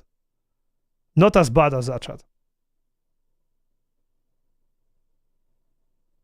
But we need to take that in consideration. Like, I don't know how those reviewers will be able to do that. I'm gonna try to put it in, you know, in my maybe like final thought when we do like benchmark and stuff. But this is a game changer, chat. Aloy and her gear, and the areas behind those moving objects resolve with a rough, blown-out, pixelated look. In like, older this looks versions of so much FSR, better, dude. This was even I can more barely apparent see, like, as it appeared over-sharpened as well. This Watch. is and was perhaps FSR's biggest fault to date.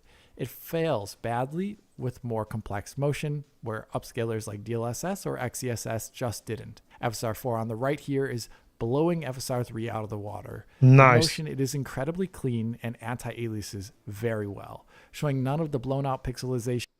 Okay, so we have two users with QLED and OLED what doesn't have what I'm mentioning about ghosting. Thanks for your feedback, guys. Now you makes me want more to have this type of screen, but one step at a time, boys. Like, maybe if we get a sponsor or something, but like, right now we're gonna get the card first, and we'll see about the rest. Or disocclusion fizzle of FSR3. I think this is incredibly obvious if I just let the video play out here, but let's just do a quick pause to... So FSR 3.1 and below is a nice option if you need FPS in some game on older GPU. I agree with that. I also agree with the fact that like some of the games, they won't be impacting as badly as this one, right? Because if you have like less motion and stuff, you should be fine, right?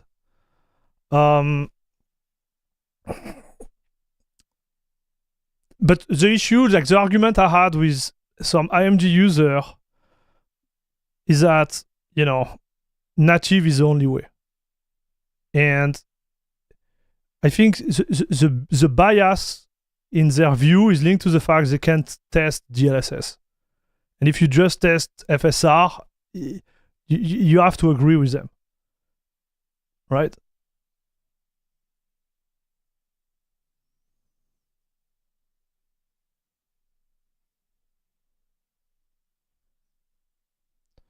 Do you use variable refresh rate? Yes, I do.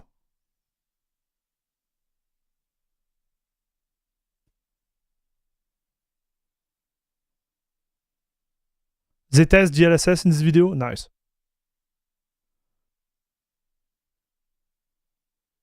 Yeah, okay, this is great. Okay, we got it. Oh, now DLSS, let's go. Comparing FSR to DLSS, I have some enlightening insights. For one, I would say based upon a comparison like this one here in Horizon Forbidden West, I can say in a number of ways that FSR4 has exceeded image quality aspects found in DLSS's CNN model for objects at rest or low velocity. So CNN is the old one. If we focus in on the detail of Aloy's back here, I want you to notice how... But still, it's not as far as FSR, right? It's not as far as FSR, right, chat? How FSR4 and DLSS in its older CNN mode are resolving a similar amount of detail on... Hello, hello? 1 2 1 2.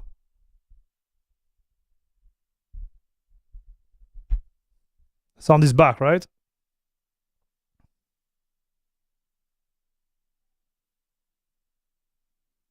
Most surfaces. So this is similar, DLSS 3, but boys. FSR4 does have a few areas where it is resolving more detail. Take a look at the straps on the quiver here. The little braided design is showing up in a more detailed way in FSR4 than in DLSS's CNN model. Nice. That is a small advantage overall, I would say, though, and the big advantage from FSR4 comes in image stability. Interesting. Nearly any and every edge you look at here in this comparison in FSR4 has less aliasing in motion, so less stair steps, edges that move and flicker over time as they change. This is especially noticeable on the rib part of Aloy's armor, those little bits of leather straps coming off the opening of the quiver. And yeah, and there is ghosting there. You see, there is still ghosting here. Here there is way more. You can see it, chat.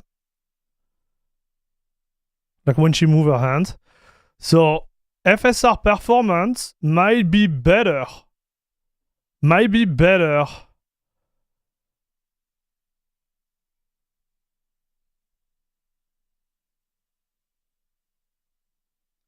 Than DLSS 3. And it is especially visible on the leather pouch on her back. FSR4 is just more stable while achieving similar levels of detail overall. In essence, FSR4 is beating DLSS's CNN model here in an area where DLSS was always kind of on top. Yeah, even around the hair there. You can see on the other one. That is great to see. You see, it make like shimmering around, and here there is less. But like, yeah, okay. But that is the That's old good. model. Let's add in the transformer model, and I think we see a less flattering show. In general, it's easy to see. Holy cow, dude. The new model is insane, chat. Bo.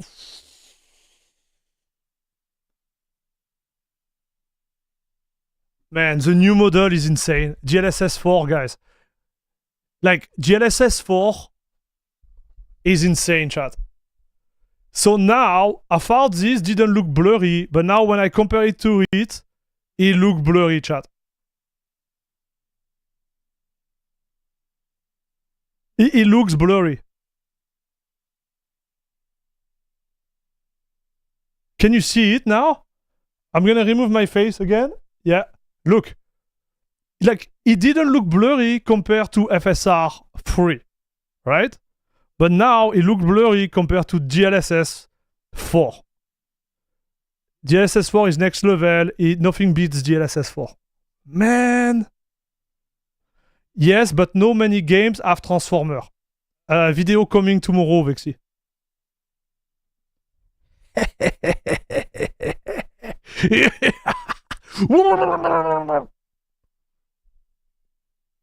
Sorry, I'm losing my mind. Actually, you know what? Maybe I'm gonna release the video early for the member and release it non-early for the non-member, something like that. Maybe we're gonna have more member on YouTube chat. Just to watch the video. Or maybe I won't do that, I don't know. But like, the idea is that we are going to have a full video on how to switch DLSS on Linux with NVIDIA. Like it's so easy, dude. I've been cooking all my life. That's all I do, I cook. I'm a cooker. I'm a chef. I'm a French chef, dude. Okay, well, you get the idea. It is insane. See that the transformer model of DLSS resolves a lot more detail than FSR4 and the DLSS CNN model. The skirt, the pouch on Aloy's It is back, crazy, and chat. all the aspects of the quiver are a lot more detailed. And it's not just image sharpening, but real detail, as we can see with the knotted crisscrossing ropes here and edging. On top of this, the detail in the transformer model is stable across many frames, and it shows less aliasing on edges than FSR4. You can particularly notice that on the quiver. So in the aspect of stability and detail for objects at low velocity, bro, it literally look like I put all the setting to the max on the right side. It's crazy to think it's not the case. This is the same game, chat. Oh man, I'm gonna have to make a video about this, chat. Like, we're gonna have to make a video after the 9070 test, everything. We're gonna have to do video about that. Not like I that, would say but FSR4 occupies a place between the DLSS versions. It has detail levels similar to the CNN model, with it being a bit better at times. That detail, though, is more stable with better anti-aliasing than the CNN model. It's Still, insane, it is chat. losing in an obvious manner versus the transformer model for detail and anti-aliasing. Intense motion sees a similar ranking. Pausing here with okay, he paused for us. we can see how FSR4 and DLSS CNN are similar, and this is a good thing, as DLSS always looked pretty great in motion, though there are areas where FSR4 can be better. Looking at these, But look at the grass, dude. You see, FSR4 is a little bit behind, I believe, on the grass here. But let's avoid the transformer, right? Transformer is like so clean, it hurt my eyes, okay? But look at the grass here, chat. You see here? Wait, see my big mouse?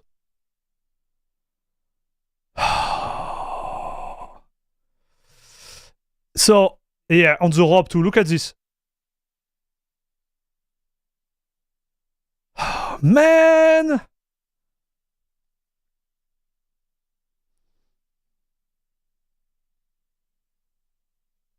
Look at the rope. Yeah, it doesn't look good too. Yeah, good point. Here, he kind of went too far, right? He went too far in the detail at the rope. I agree. Nothing is perfect, right? Like, it's kind of like it's over sharp there. Here, they reduced it, and here it's too much.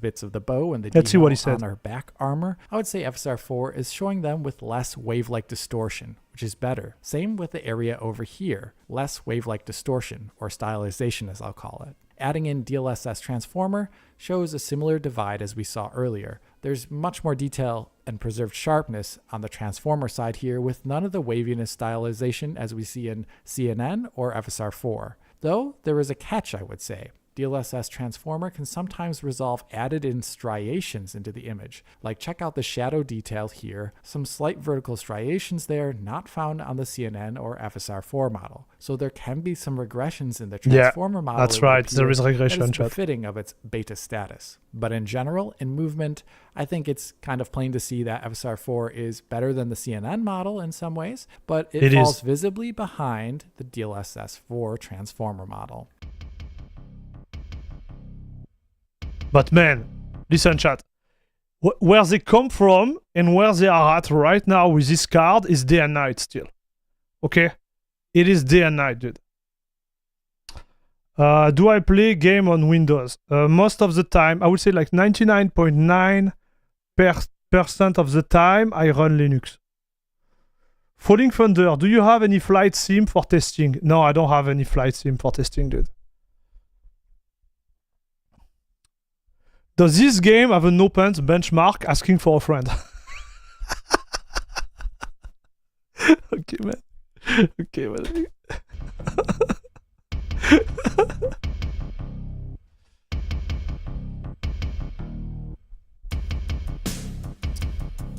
So FSR is between the two DLSS model, and for the first ML iteration, it's huge. I agree. I agree, dude. next to each other in terms of performance across competing GPUs, we can see that FSR 4's cost is significant. FSR 4 here is Oh, so you lose FPS a lot with FSR 4, chat.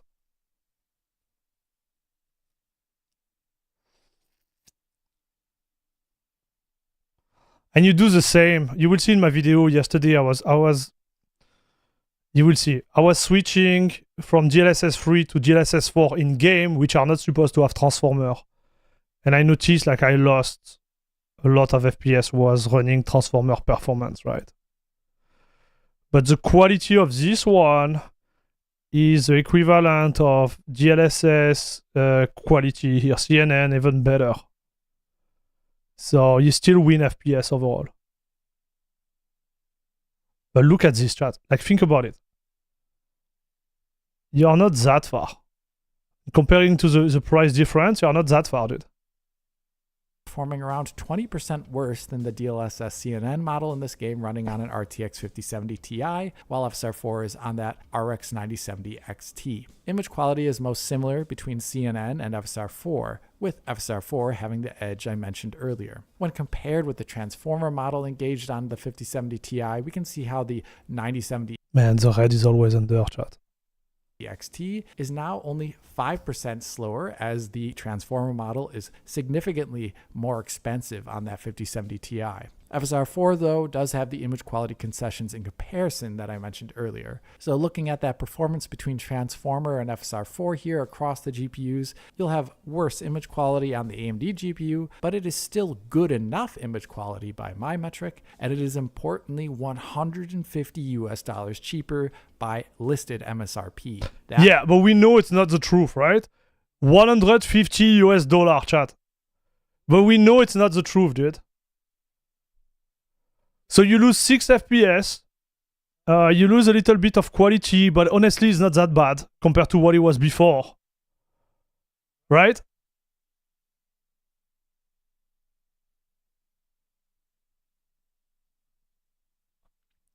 Veni Selina, welcome back to La Crème de la Crème Club, dude. Thank you very much for your support.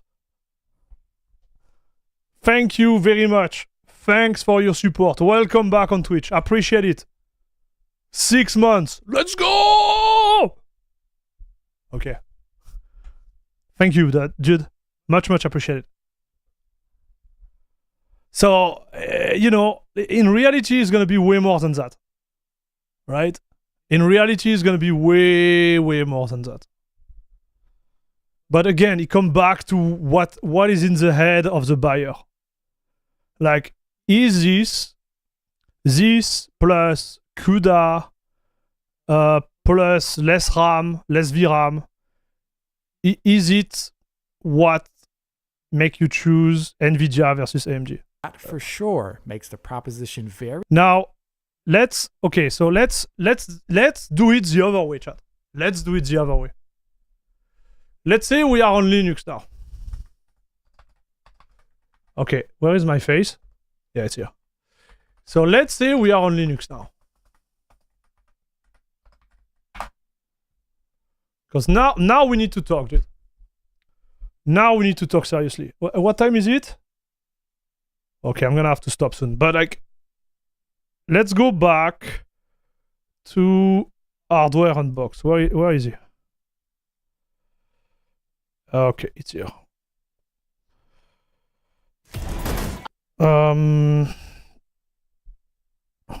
Let's go back to it and try to see a different angle, chat. I like to think differently, or try at least. Okay, so here we go. So this is hardware unbox, chat.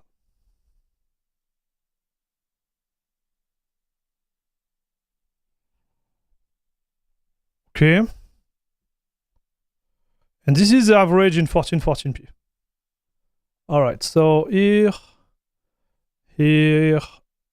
Okay. So we have Windows. Okay. Linux. And here we're gonna have 5070 Ti. Okay, chat? So 5070 Ti is gonna be 126, 100. So 100, 126, okay? On Windows. On Linux chat, you're gonna be at average, if you play latest game, right? 80, 105, allez. 103 in fact, 103. Okay, this is gonna be your performance on Linux chat. Because there is a tax here. Okay? We call it the tariff. The Linux tariff when you use NVIDIA. Which is minus 20% on average, depending on the latest game, okay?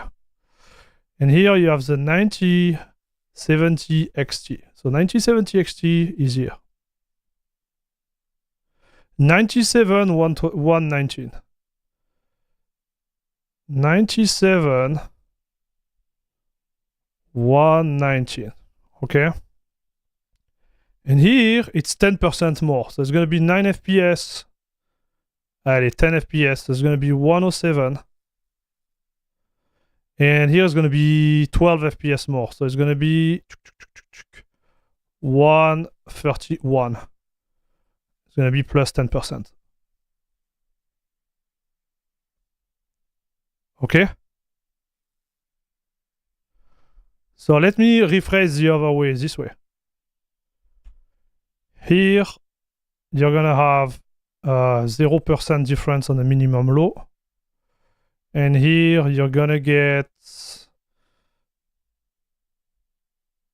what? 119 to 126? It's like nothing, it's like 3%. Why did you say 6%?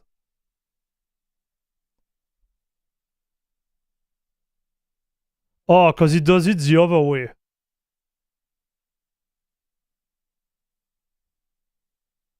Okay, yes, it does it the other way. I'm doing it like this way. It's not 6%. Moving here to there, it's not 6%, chat. I don't know how to calculate.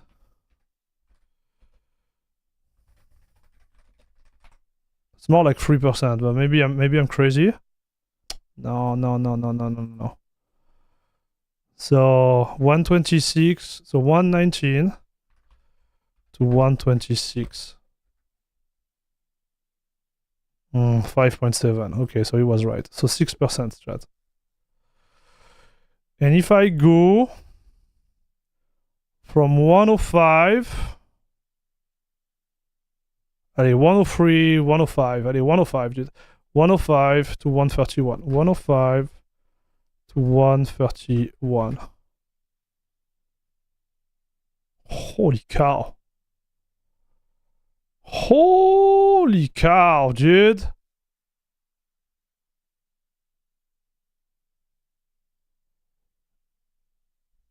$80 to 107. 28. So this is just my assumption, right, chat? But you know where I'm going, dude? That's a huge win for AMD, chat. This is where you win.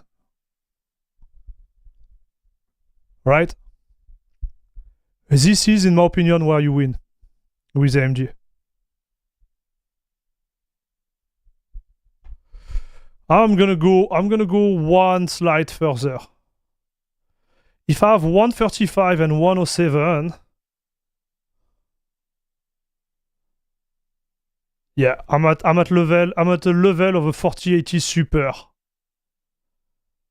by getting a 9070 XT. Like, think about it, dude.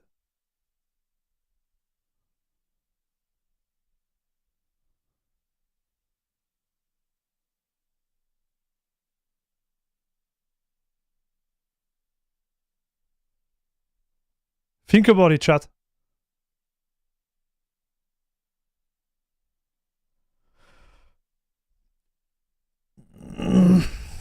It is good, chat. And if you want to have, so you have the level on Linux of a 50, so equal 4080, sorry. 4080. Oh man, it's bad. Sorry, chat. Okay. It is 4080 Super on Windows. This is literally what you get on Linux. Not bad, chat. So Phoronix as a benchmark, yes. So the benchmark of Phoronix and my benchmark from Friday, we won't be able to take them really in consideration because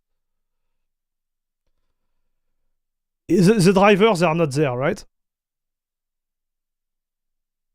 The driver, in my opinion, they are not there.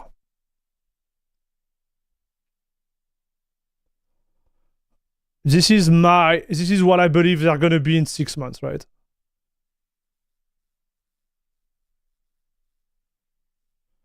Like the driver right now, they are not there.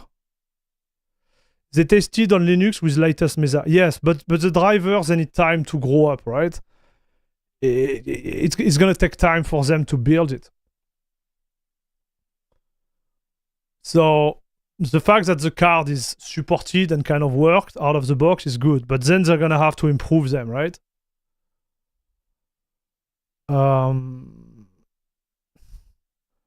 I think we're gonna have to re-have this conversation like 6 months from now. But that will be my guess.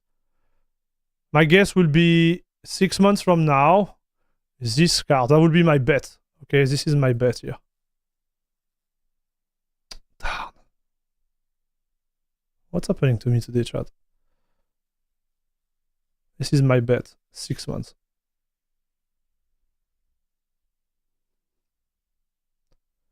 So maybe in 6 months, we're gonna have the same performance on Windows and on Linux, which will be fine, right? But like, look how crazy it is. Even listen. Even if the card performs exactly as on Windows, you're still above the 5070 Ti in Linux. So I think the perspective here is really to understand if you want to play on Linux or not. Like, that's all. Right? Like, in your decision tree, let's say you have a decision tree here. What you need to think about is, so obviously HDMI, right? The situation with HDMI, if it impacts you. FSR4 versus DLSS 4. Prod, ROChem, try to think about. I have to think about the weight, right, for the driver. I have to think about that, right?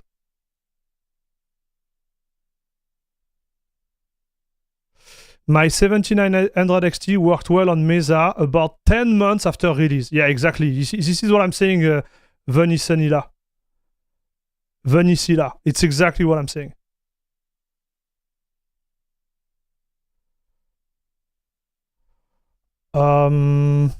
What else could we think about?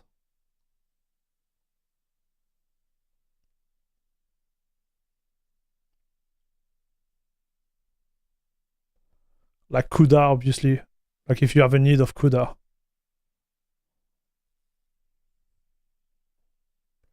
Oh yes, the display port, which are not like still like 2.1 HBRC, whatever. Like they are not as good as the one on NVIDIA, the HGS port on AMD.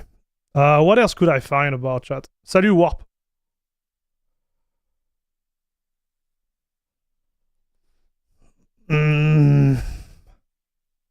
Game mode situation, game mode position, right? If you're really into game mode, this type of stuff. Like distro access. Like there is a lot of points we can mention there, right?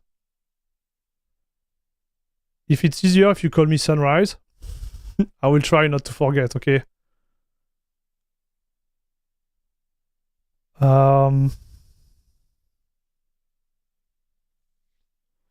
What else come to mind in terms of limitation?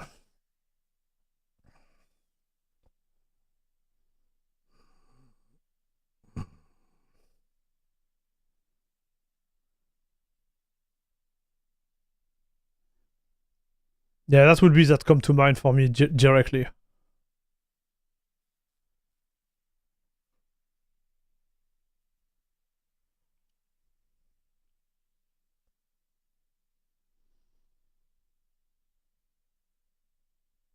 Efficiency, yeah, you're right. A good point.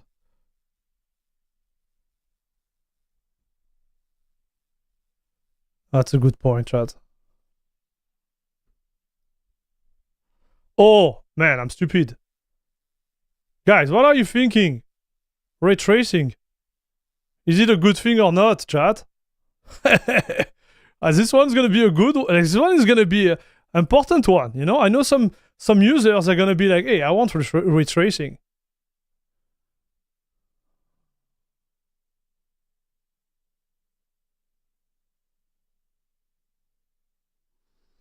Mayus, you should go on the Discord of CachyOS or on their forum.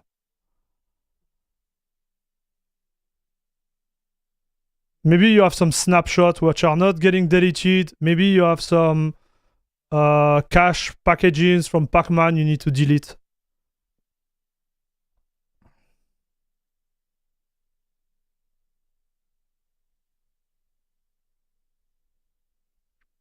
Yeah, you're right, Cosmic Savant. But it's still like a factor, right? Like if you're a fan of Indiana Jones, you can't buy a AMG card. You want to play Indiana Jones, you don't. You just can't own an AMG card right now. Silly as it is. No worries, Marius. Like.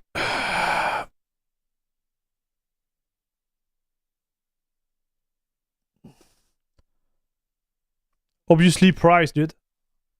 We don't think about that, but price is important.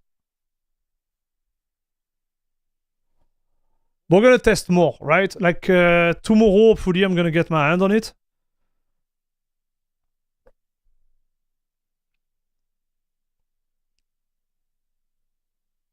Well, Indiana Jones force ray tracing, so you can't play without it. So yeah, you're toast.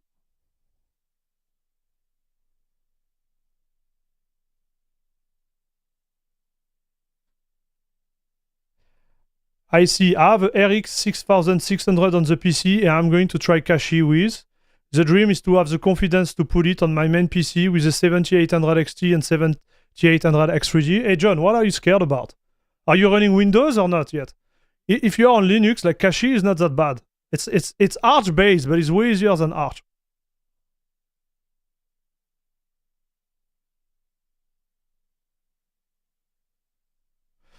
But Indy run very well on 7900 XT. It does?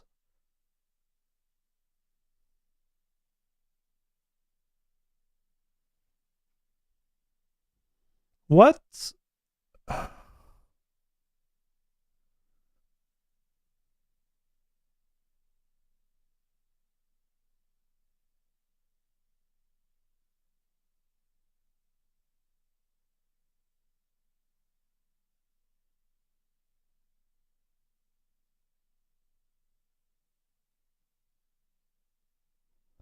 Man, like Counter-Strike, I think the Counter-Strike... Oh no, it's good there. Some of those results are really odd, chat. So War was testing... I know we have seen a review with...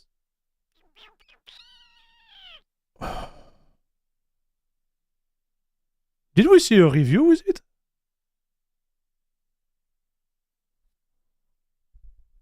Interesting, Cryiness. I thought, listen, dude, I thought that Indiana Jones was not working well at all, so maybe it's my mistake.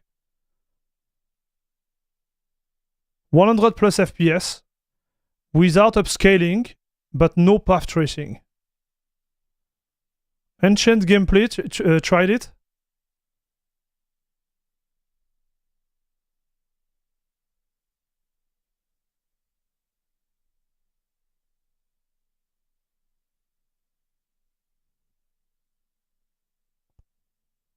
No, I did not.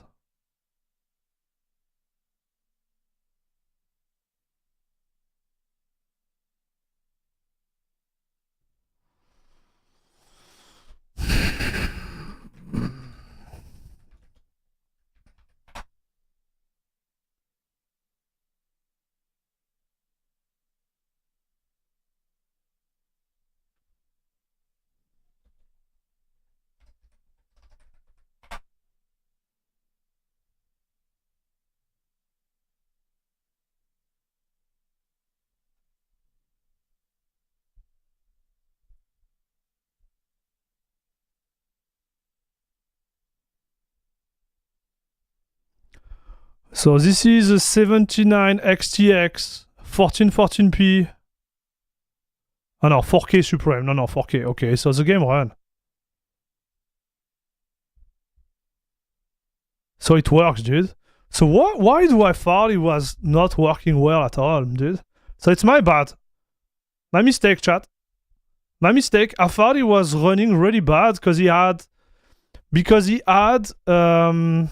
RTX forced in it, and apparently it's really bad.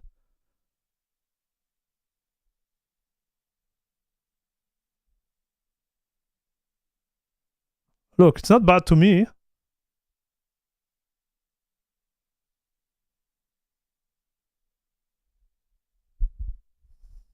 It's not bad to me at all.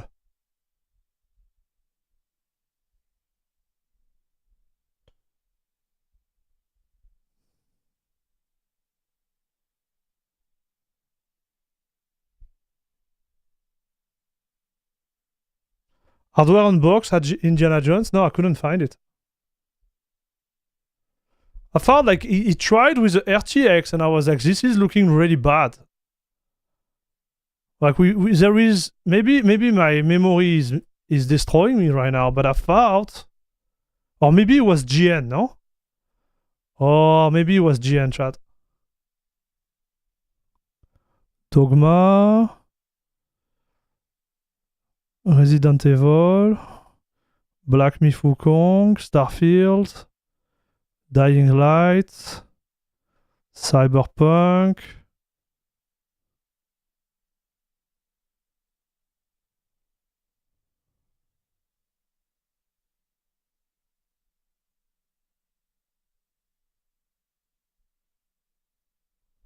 So no, it was not this one, chat. I don't know. I thought I saw it. Anyways, like I was wrong. So I was wrong, chat.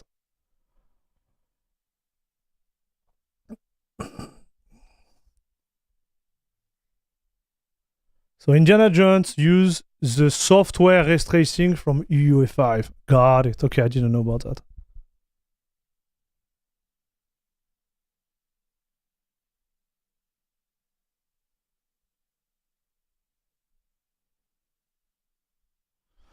Oh well. I think we got it, chat. Yeah, we're gonna conclude on that. I will definitively get the card. And we will see how everything goes, dude. So 97XT kind of disappoint.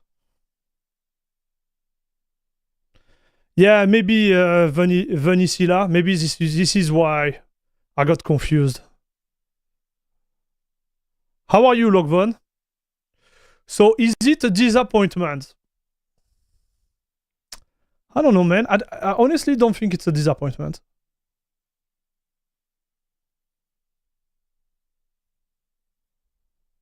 I don't think it's a disappointment. I just think that we need to think about the way, like, I'm gonna review it, chat.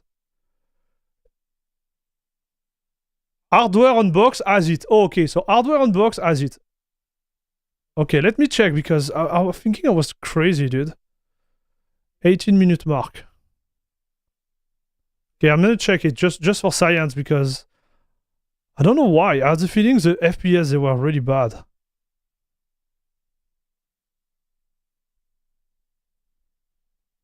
Ah, I'm not crazy, dude. So how? How, chat?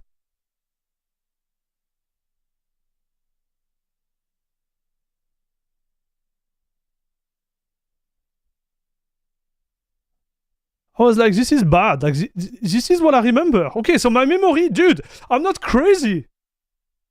I'm not crazy. I told you, like, maybe I made a mistake. I certainly made a mistake, but I did not. So because when they say full ray tracing is path tracing,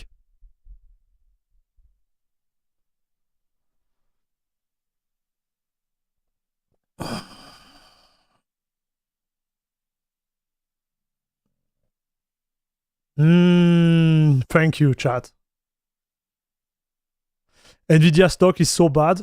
Yeah, it's falling. Huh? Is it continue to fall right now? So that's why, like, I remember I was like, man, like, this is not fun. Like, well, like, this is actually not fun. Okay, so I was wrong, but I was right at the same time. It's just path tracing. But if you remove path tracing, you have decent FPS. Got it. Okay, I don't own the game. Maybe we should do that. Maybe we should buy it too.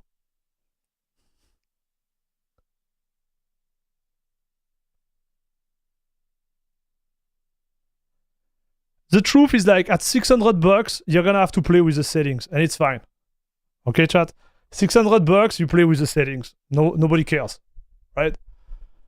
If you expect the performance of a 5090 that you can't buy actually right now, or you can buy on the second hand market for like 10K, like, this is $600. So you're gonna go as far as you can. But I do believe there is a story there, chat.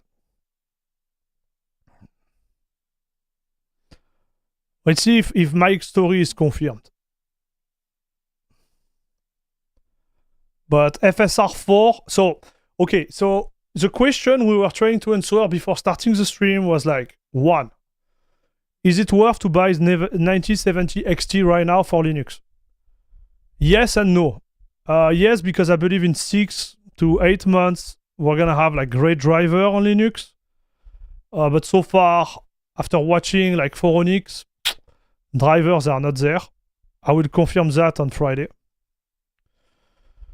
I believe that the second question I was asking myself was that if tomorrow I go to the store and there is a big discount on the 7900 XTX, should I get the 7900 XTX still versus the 97 XT?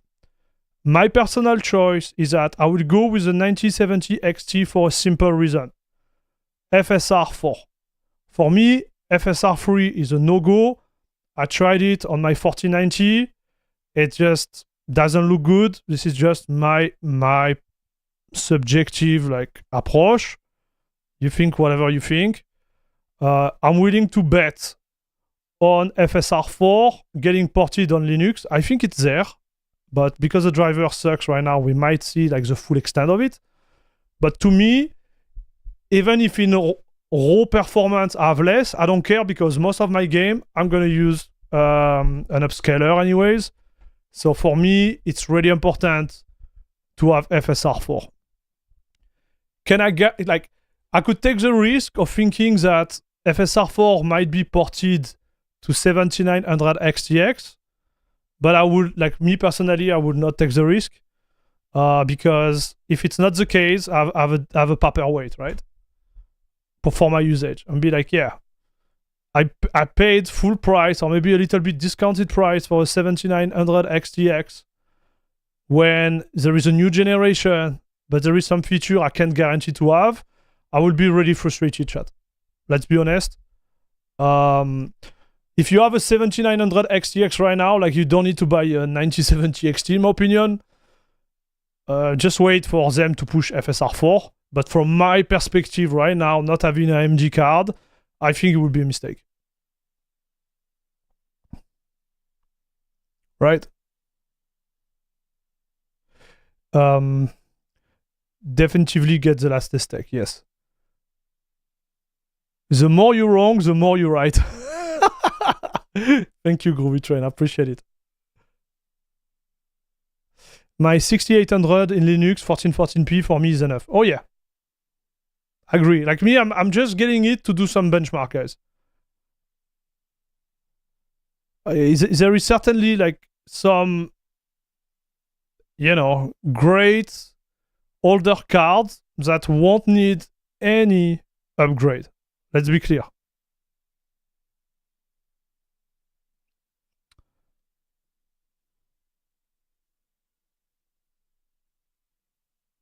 Now we need to know which card will actually be $599 tomorrow. Let's check. I'm gonna check my give me 1 second, chat.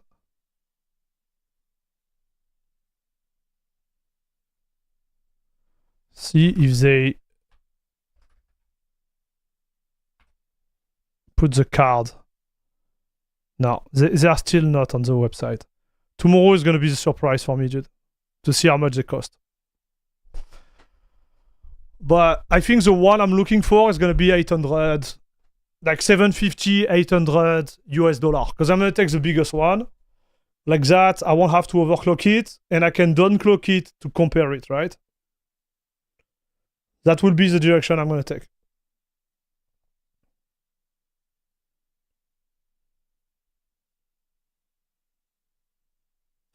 You will eventually see if AMD still makes fine wine. Oh yes.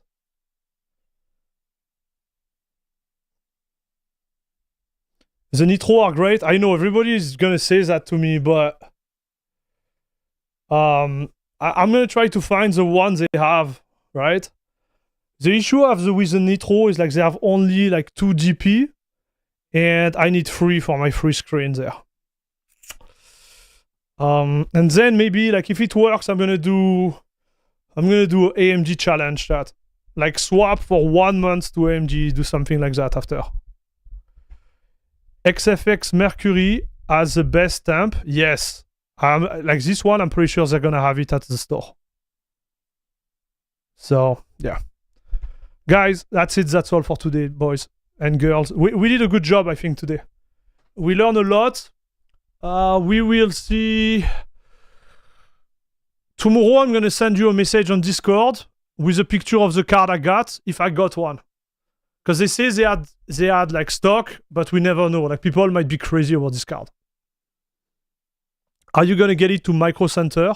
No, Micro Center, they don't exist in Canada. So me, I'm based in Canada.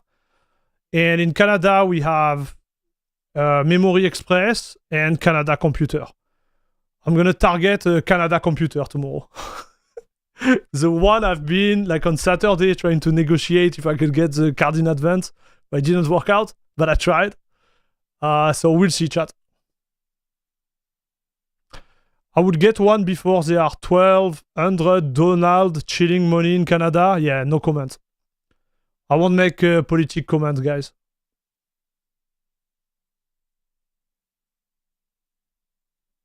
Guys, thank you very much for watching. Again, we'll see how it goes. Wish me luck, boys and girls. Thanks for the support today. We had a new member on the Prime membership, which is awesome. If you enjoyed anything, please don't forget to sub, like, and also support the channel financially. Without you, I wouldn't have been able to even think about getting this card, which is great. And yeah, we'll see us tomorrow. Sorry, not tomorrow.